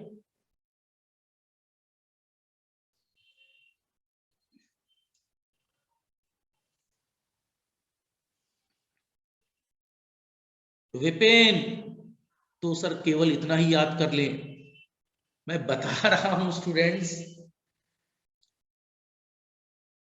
बताया करो। मैं स्टूडेंट्स अगर यही पढ़ना था तो फिर पहले ही बताते, मैं एक टेबल बनवाता समझो, इतना ही याद कर ले।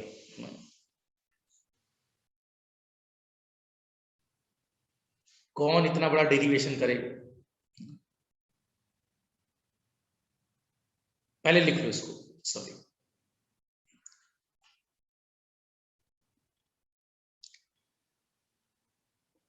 स्टूडेंट्स एक बार डेरिवेशन करके चलोगे तो चीजें आपको थोड़ा सा दिमाग में बनी रहेंगी लॉन्ग टाइम तक, हालांकि मेमोरी कम है बट फिर भी मान लो।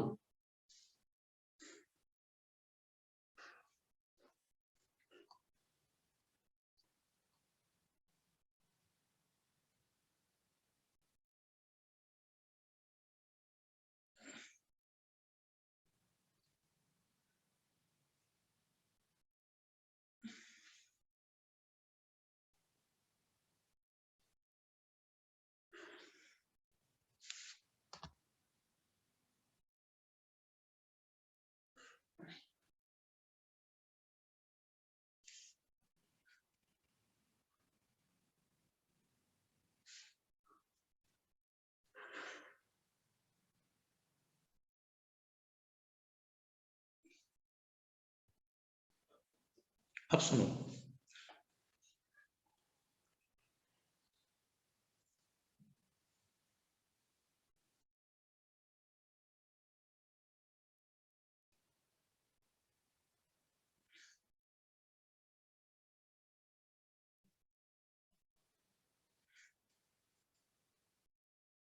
देखो अब मेरी बात जरा लिसन करो।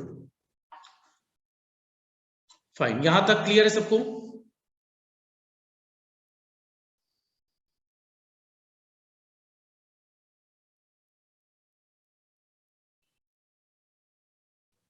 सुनिए स्टूडेंट्स, देखो कई लोगों को ये डाउट आता है कि सर जब ये R1 आ गया था, देखो ये R1 आ गया था, राइट, यहां से L1 निकाल लेते तो ये R2 R3 C4 minus this आ जाता।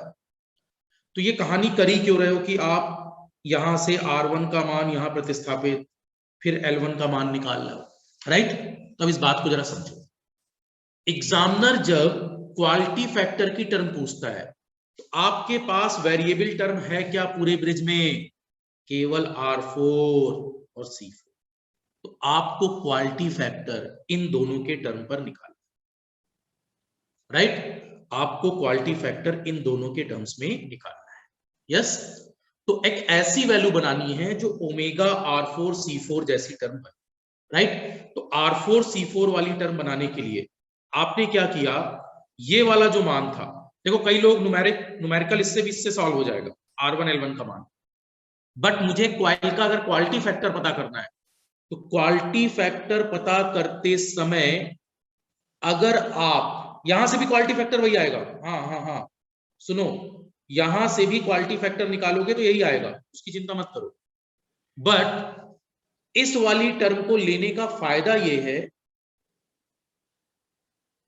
अब जो L1 आ रहा है क्या उसमें सीधे सीधे क्वालिटी फैक्टर की टर्म रिलेट हो रही है, और अब जो R1 आ रहा है उस R1 में भी 1 प्लस क्वालिटी फैक्टर वाली टर्म रिलेट होती है। फाइन, बोलो। तो आपने क्या किया, R1 का मान एक बार यहां प्रतिस्थापित करके L1 की वैल्यू निकाली। अब ये जो L1 आया है, ये जो L1 आया है, इस L1 का मान पहले वाले में रिप्रेजेंट किया तो R1 का मान आ गया, दोनों में नीचे वाला फैक्टर कॉमन था तो कट गए, तो अपने पास क्वालिटी फैक्टर की वैल्यू दे सकते। अच्छा, कट करने में कोई दिक्कत तो नहीं आ रही, तो ये टर्म क्वालिटी फैक्टर आ गया।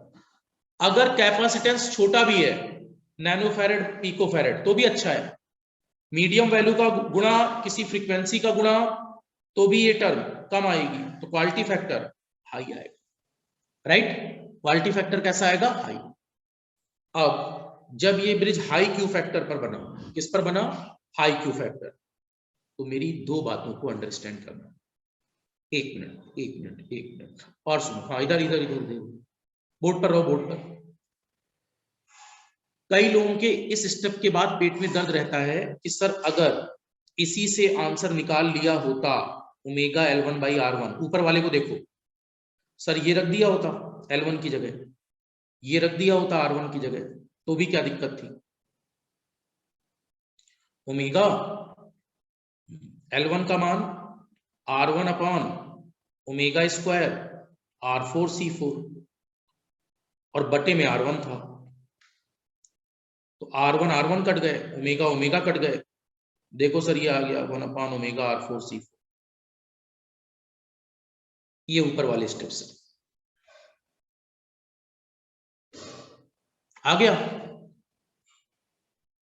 राइट।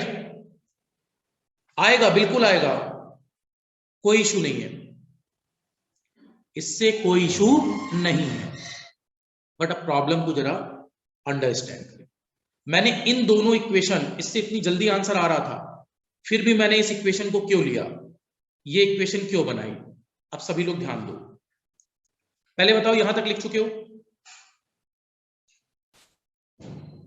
यहां तक सभी लिख चुके हैं, राइट।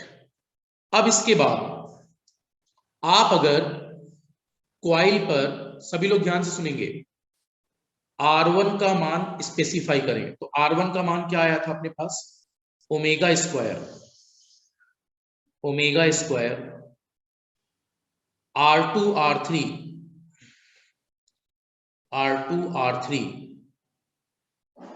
R4C4 स्क्वायर, ये R1 का मान था, बटे 1 प्लस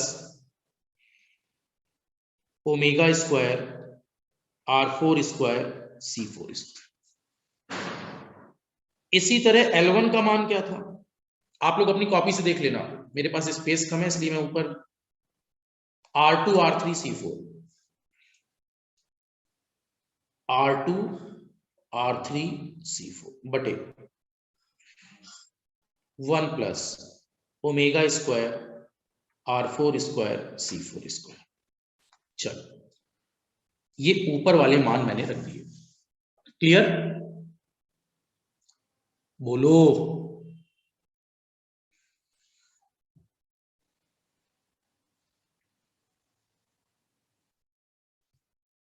यहां तक कोई दिक्कत तो नहीं,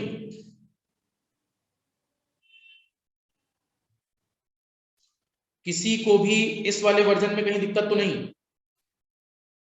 अब एक बात बताओ, बोर्ड पर रहना स्टूडेंट्स, बोर्ड पर रहिए, क्या ये फैक्टर और ये फैक्टर अपने पास जो क्यू फैक्टर आ रहा है, क्या जो क्यू फैक्टर अपने पास आ रहा है, क्यू वेरी हाई आ रहा है और क्यू का मान है क्या 1/ω/R4C4 है। तो बताओ क्यू स्क्वायर कितना है 1/ω²R4²C4²। उल्टा लिखो जरा, ω²R4²C4² कितना है, क्या ये 1/Q² है और 1/वेरी हाई 1/वेरी हाई का स्क्वायर। इधर देखिए, अगर 1/वेरी हाई का स्क्वायर है तो क्या ये लमसम जीरो हो जाएगा, निगलेक्ट हो जाएगा, जीरो की जगह छोटा आएगा, तो क्या ये निगलेक्टेड हो जाएगा, बोलो। तो कभी भी आपसे बोला जाए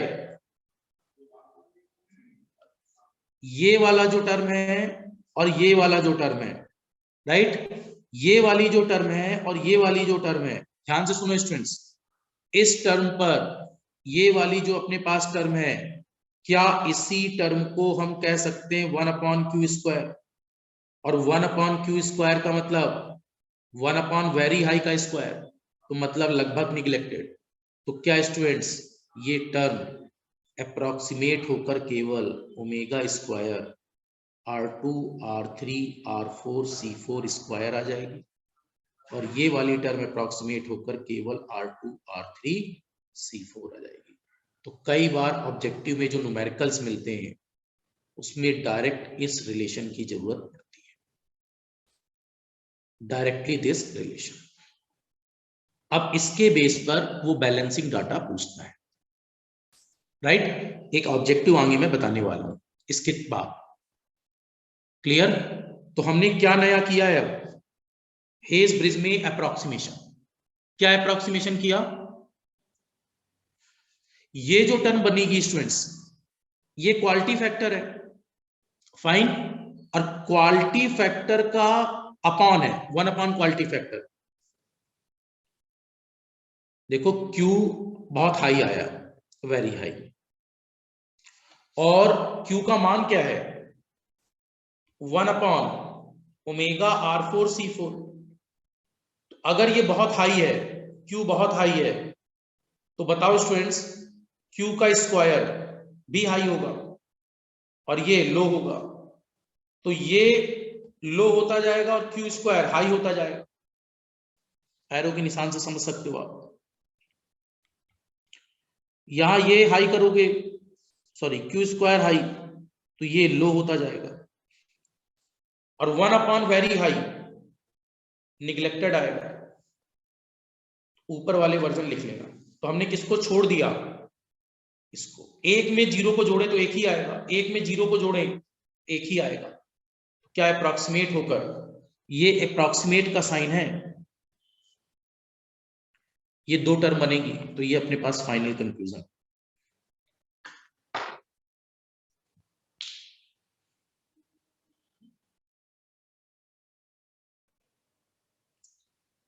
आपके लेवल से थोड़ी बड़ी बात हो गई है, बट इसको भी लिख लो क्योंकि ऑब्जेक्टिव में इसकी जरूरत पड़ेगी, मैं वहां डायरेक्ट बता दूंगा। आप लोग यहीं तक इंटरेस्टेड थे कि Z1 Z4 बराबर Z2 Z3 कर दें सर, यही अभी नई बात है। उसके आगे ऐसा कुछ कर पाना हमारे बस की बात है नहीं, it will take some time, Hay's bridge में ऐसी जरूरत है।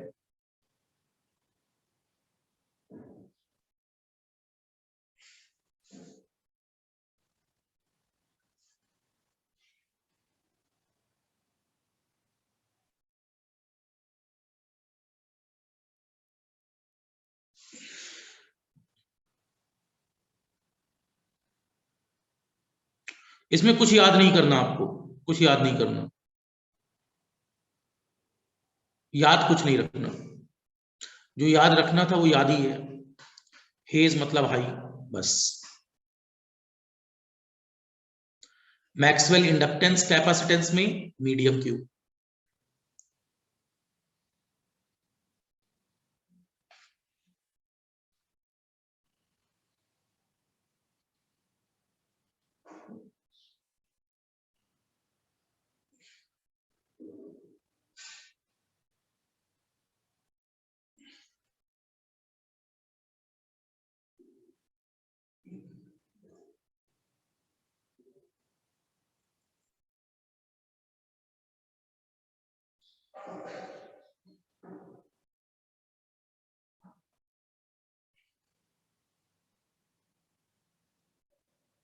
फाइन, चलो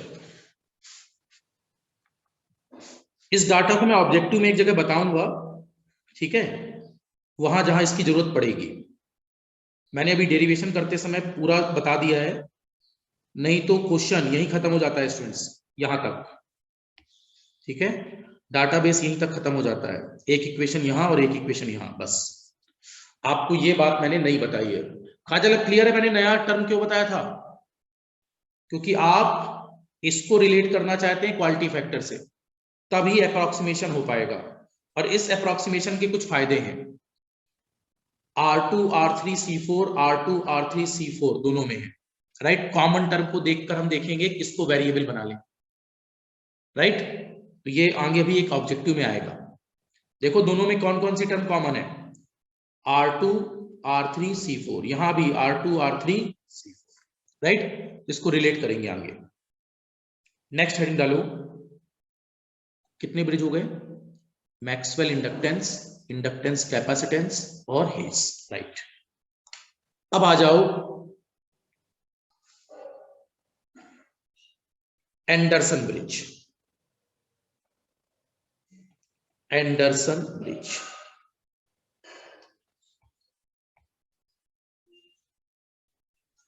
सबसे कॉम्प्लेक्स ब्रिज होता है, कॉम्प्लेक्स ब्रिज, 5 टर्मिनल ब्रिज, बाकी सब में 4 टर्मिनल होते हैं, इसमें कितने पॉइंट बनते हैं? 5 टर्मिनल नहीं, sorry 5 point bridge, 5 point bridge. हाँ, ए का मतलब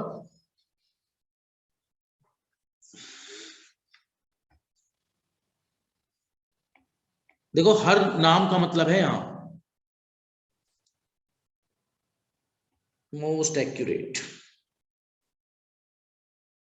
ए मीन्स एक्यूरेट।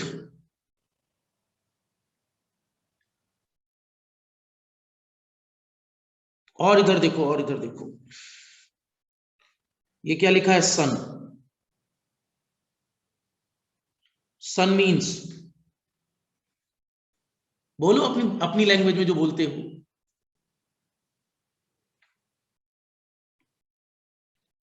सन का मतलब है नेक्स्ट जनरेशन, राइट।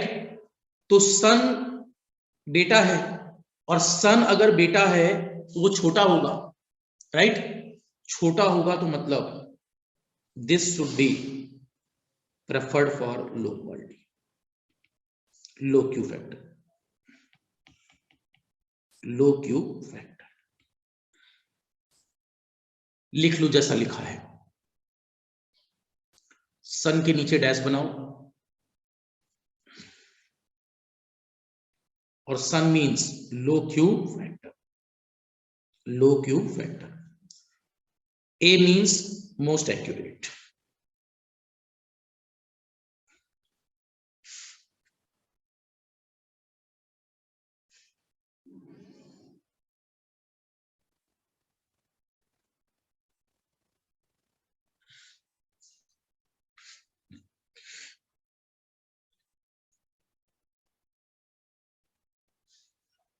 चलो ठीक है, इसको कल स्टार्ट करेंगे, इट विल टेक टाइम, क्योंकि 5 टर्मिनल है।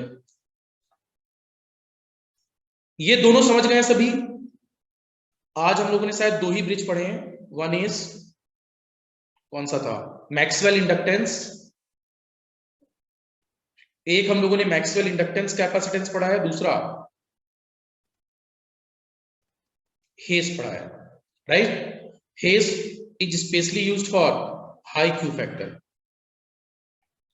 इससे हाई क्यू फैक्टर तक का मापन हो जाता है, राइट। हाँ, और मीडियम इंडक्टेंस से, सॉरी मैक्सवेल इंडक्टेंस कैपेसिटेंस से मीडियम क्यू फैक्टर तक का मापन हो जाता है। कहां तक? Medium Q factor. इससे मीडियम क्यू फैक्टर तक का, इससे हेज से up to high Q factor तक का, ठीक है। और एंडरसन से up to low Q factor. लेकिन एंडरसन की खास बात, एंडरसन की एक्यूरेसी अच्छी है। एंडरसन का क्या अच्छा है? एक्यूरेसी। बट कॉम्प्लेक्स ब्रिज है, इसमें स्टार डेल्टा भी लगाना पड़ता है। इट विल टेक, थोड़ा लेंथी प्रोसेस होगा, बट कोई इशू नहीं है, करेंगे इसको भी कंप्लीट।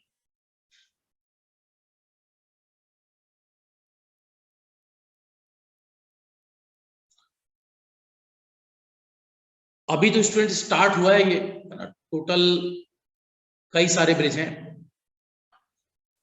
लगभग 10 से 11 ब्रिज, 10 to 11। मैं एक बार में नाम बोल देता हूं ताकि आपके पेट में दर्द ना रहे। Maxwell inductance, capacitance, Hay's, Anderson, Owen's. फिर हैवीसाइड कैम्पबेल ब्रिज, फिर डीसाटी, फिर मॉडिफाइड डीसाटी, फिर सेरिंग, फिर वैगनर अर्थिंग, फिर Wien's bridge. Total 10 names should be there, right. ये 10 ब्रिज आपको यहां पढ़ने हैं।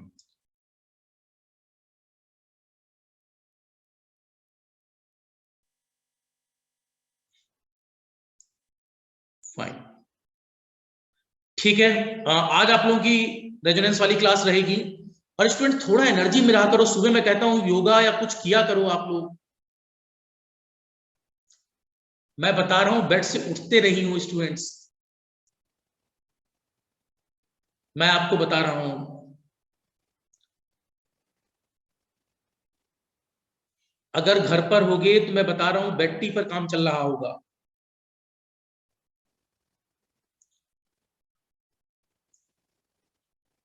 और अगर किसी रूम पार्टनर के साथ होगे तो उसको कहानी सुना रहे होगे, यार क्लास बहुत चल रही है।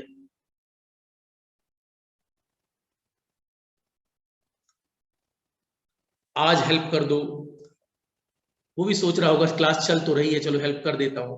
उसे ये नहीं पता कि आप उसकी हेल्प कभी नहीं करने वाले, आप लोग वो हो हेल्प लेने वाले, राइट। चलो ठीक है, और क्लास थोड़ा अटेंटिव रहो। और कल डे आफ्टर टुमारो मैं आप लोगों की सीट का सॉल्यूशन करवा दूंगा, ठीक है। Day after tomorrow special purpose is over, तो उसके बाद मैं आपकी सीट सॉल्व करवा दूंगा। पहले सीट सॉल्व कराऊंगा, इसकी इस पर भी सीट सॉल्व कराऊंगा, ठीक है। चलो, ओके, फाइन। नॉन टेक आज ऑफ रहेगा, आप लोगों की क्लास ज्यादा थी।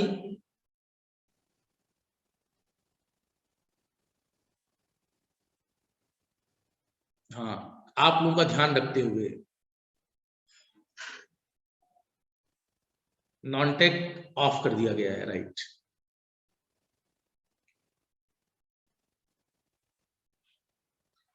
अभी टेक्निकल रहेगा, मैसेज आ जाएगा डिवाइस की क्लास का कब है, राइट। और रात वाली क्लास आज रहेगी रेजोनेंस की, ठीक है, राइट। और सब्जेक्ट स्टूडेंट्स इतने हैं ही, इतने टॉपिक पढ़ने ही पड़ेंगे, मतलब इसका कोई सब्स्टिट्यूट नहीं है। या तो डिप्लोमा करते नहीं, अब वो गलती कर चुके तो पढ़ना मजबूरी है। एक तरीका था, जो आपका कभी कोई जूनियर मिले उससे कह देना ये गलती मत करना। आप लोग गलती कर चुके तो पढ़ना पड़ेगा ही पड़ेगा, राइट। और कोई सब्स्टिट्यूट नहीं है। दूसरा, competition day by day increase कर रहा है, number of vacancies day by day shrink कर रही हैं, तो दूसरों से ज्यादा भी पढ़ना पड़ेगा तभी सिलेक्शन हो पाएगा। मतलब जो सब पढ़ते हैं वो तो पढ़ ही रहे हैं दुनिया, थोड़ा ज्यादा पढ़ना भी पड़ेगा। और प्रॉब्लम ये नहीं है स्टूडेंट्स, देखो एक ही सब्जेक्ट पर मैं इतनी ज्यादा पीएचडी करा दूं तो वो आगे नुकसान देगा। मैं आपको 800 पेज एक सब्जेक्ट पढ़ा दूं तो दूसरे सब्जेक्ट को 200 पेज पढ़ा दूं तो वो दिक्कत देगा। हमें सब्जेक्ट को उस तरह से पढ़ना है कि सारे टॉपिक कवर हो जाए। अब डायोड पर हम पीएचडी करते करते मतलब हमने 2-4 महीने निकाल दिए, उसका कोई सेंस नहीं है उस पीएचडी का। राइट। जब एग्जाम में सिलेक्शन हो जाए, अब यहाँ ब्रिज है, मैं ब्रिज पढ़ाता रहूं, अब इसी ब्रिज में 8-8, 10-10 न्यूमेरिकल कराता चला जाऊं, तो उस पीएचडी का कोई फायदा नहीं है। बेसिक्स में जरूरत होती है कि बेसिक इलेक्ट्रिकल में पहले हाथ सेट हो जाए, ताकि आपकी आगे वाली कंडीशंस अच्छी हो जाए। इसलिए वहां पर मोर नंबर ऑफ न्यूमेरिकल्स के साथ प्रैक्टिस कराते हैं, ताकि आपका हाथ सेट हो जाए। एक बार जब हाथ सेट हो जाता है तो फिर आगे आप अच्छा कोप अप करते हो, राइट। तो सब्जेक्ट्स की विड्थ को पहचानिए, इतना पढ़िए जितना आप संभाल पाए। हमारा काम पढ़ाना है, हम तो पढ़ाते चले जाएंगे, बट आप कितना कैरी कर पाओगे। हमेशा उन 2-4 क्वेश्चन के पीछे मत भागिए जिनकी वजह से आप टॉपिक से डेविएट हो जाए। वो 2-4 क्वेश्चन इसलिए ही आते हैं कि उनको छोड़ा जा सके, राइट। कभी 200 में आपको टॉपर के 200 मार्क्स नहीं मिलेंगे कि 200 में 200 ही आते हो, राइट। और उस 2-4 की वजह से आपको लगता है कि चलो सर ये भी बता दो, वो भी बता दो, मेरा काम ही बताना है। और डाउट पूछते समय ऑनलाइन में इस चीज को भी समझें आप, जो बहुत बेसिक बात है उसको अननेसेसरी, एक बार मैंने बोला उसको आपने फिर से लिख दिया कि सर कुछ तो बोल दें, कुछ तो टाइम खींचे। वो टाइम स्टूडेंट सुसाइडल अटेम्प्ट है, आत्महत्या का प्रयास, मैं बता रहा हूं। कई स्टूडेंट्स को ऐसा लगता है कि हमने टाइम खींच लिया, टॉपिक में सर आगे नहीं बढ़ पाए। आप मुझसे कहो मैं टॉपिक में बढ़ता ही नहीं हूं, मैं एक ही ब्रिज पढ़ाऊं 5 दिन, लेकिन वो आपके लिए दिक्कत देगा स्टूडेंट्स, ठीक है। आप सिलेक्शन से दूर होंगे। जहां वाकई में सीरियस कोई डाउट बने वहां लिखिए कुछ। आपको बस ये लगता है सर ने ये नाम लिया, चलो ये लिख देते हैं, चलो ये नाम लिया ये लिख देते हैं, उससे क्या फायदा है। कोई चीज समझ में आ गई उस बात को फिर लिख देते हैं, समझ उसका नाम सर ने ये बताया था तो यहां ये लिख देते हैं। सर को पता चलना चाहिए हम भी क्लास कर रहे हैं। मैंने आप लोग को बताया स्टूडेंट्स, मुझे फील कराने की कुछ जरूरत नहीं है, राइट। जिस दिन सिलेक्शन हो जाए, है ना, उसके बाद कुछ फील कराने की जरूरत नहीं पड़ती। और सिलेक्शन नहीं हुआ तो ये याद रखना, कोई साथ नहीं देगा स्टूडेंट्स। और लाइफ में जो सपने देखे हैं उनको अगर पूरा करना है तो सिलेक्शन लेना ही पड़ेगा। बाकी लाइफ तो चलेगी चलेगी, घर वाले सेटल तो कहीं ना कहीं कर ही देंगे, फिक्स तो कर ही देंगे आपको। लेकिन अगर जिंदगी वाकई में जीनी है, एक बार मिलती है जिंदगी, ये भी याद रखना। उसमें कई लोग शॉर्ट टर्म फायदा देखते हैं, नहीं जैसे आप लोग कहते हो सर लिखवा दो कुछ जादुई मेथड, तो शॉर्ट टर्म फायदा बहुत नुकसानदायक है स्टूडेंट्स। आपको लगता है ये जो एज चल रही है, जो एरा चल रहा है, उसमें आपको लगता है कि अभी 5-6 महीने मस्ती कर लेते हैं उसके बाद देखेंगे, ये बाद में बहुत दिक्कत देते हैं स्टूडेंट्स। वो 5-6 महीने तो मस्ती ठीक है, वो पूरी होल लाइफ खराब हो जाती है। और ये 5-6 महीने जो सेक्रीफाइस देते हो, ये आगे होल लाइफ आपको मजे देगी, टिल होल लाइफ। जहां जाओगे आपका ऑरा होगा, आपके सामने 10 लोग मुंह करेंगे, राइट। आपसे पूछा जाएगा चीजें। आप फैमिली में भी कहीं जाओगे तो लोग आपकी रिकमेंडेशन को मानेंगे, और कहीं आप पहुंच गए और आपने कहा ऐसे पढ़ना, लोग मानेंगे नहीं, बोले खुद का नहीं हुआ दूसरे को ज्ञान बता रहा है। और आपके घर वाले भले ही कुछ कहे, क्योंकि आप उनसे जुड़े हुए हो, वो कहते हैं बहुत पढ़ता था, बहुत ऐसा होता था, लेकिन जो रियलिटी है वो यही है स्टूडेंट्स, कोई नहीं मानेगा। तो अपने आप को पहले प्रूफ करिए। और मैं भी प्रूफ वाले स्टूडेंट्स को ही मानता हूं। मेरा भी लाइफ का सिंपल सा प्रिंसिपल है, पढ़ाता मैं सबको हूं, जो सेलेक्ट हो जाते हैं उनसे ही मेरा मतलब रह जाता है, विदाउट सिलेक्शन नहीं। फिर लोग आते हैं जाते हैं, तो पासिंग ऑफ लाइफ है, राइट। सिलेक्शन आपको देना ही होगा, आइदर हुक और बाय हुक। एक बार मेहनत करिए, विल पावर बनाइए। ये कभी मत सोचिए कि 1 घंटे हम बैठ नहीं पाएंगे, 2 घंटे बैठ नहीं पाएंगे। जब लगता है नहीं बैठ पाएंगे तो 10 मिनट और टाइम बढ़ाइए, फिर 10 मिनट और टाइम बढ़ाइए, धीमे धीमे हैबिट में आएंगे। आप जिम में वर्कआउट करने जाते हैं, पहले दिन बहुत दर्द होता है, दूसरे दिन वर्कआउट करने जाते हैं फिर पेन होता है, 5 दिन 6 दिन 7 दिन, लेकिन उसके बाद आपकी हैबिट आ जाती है। पहले आप 5 kg से स्टार्ट करते हो, फिर 10, फिर 15, फिर 20, लास्ट में आप 100 kg पर आराम से वर्कआउट कर पाते हो। तो इट नीड सम टाइम।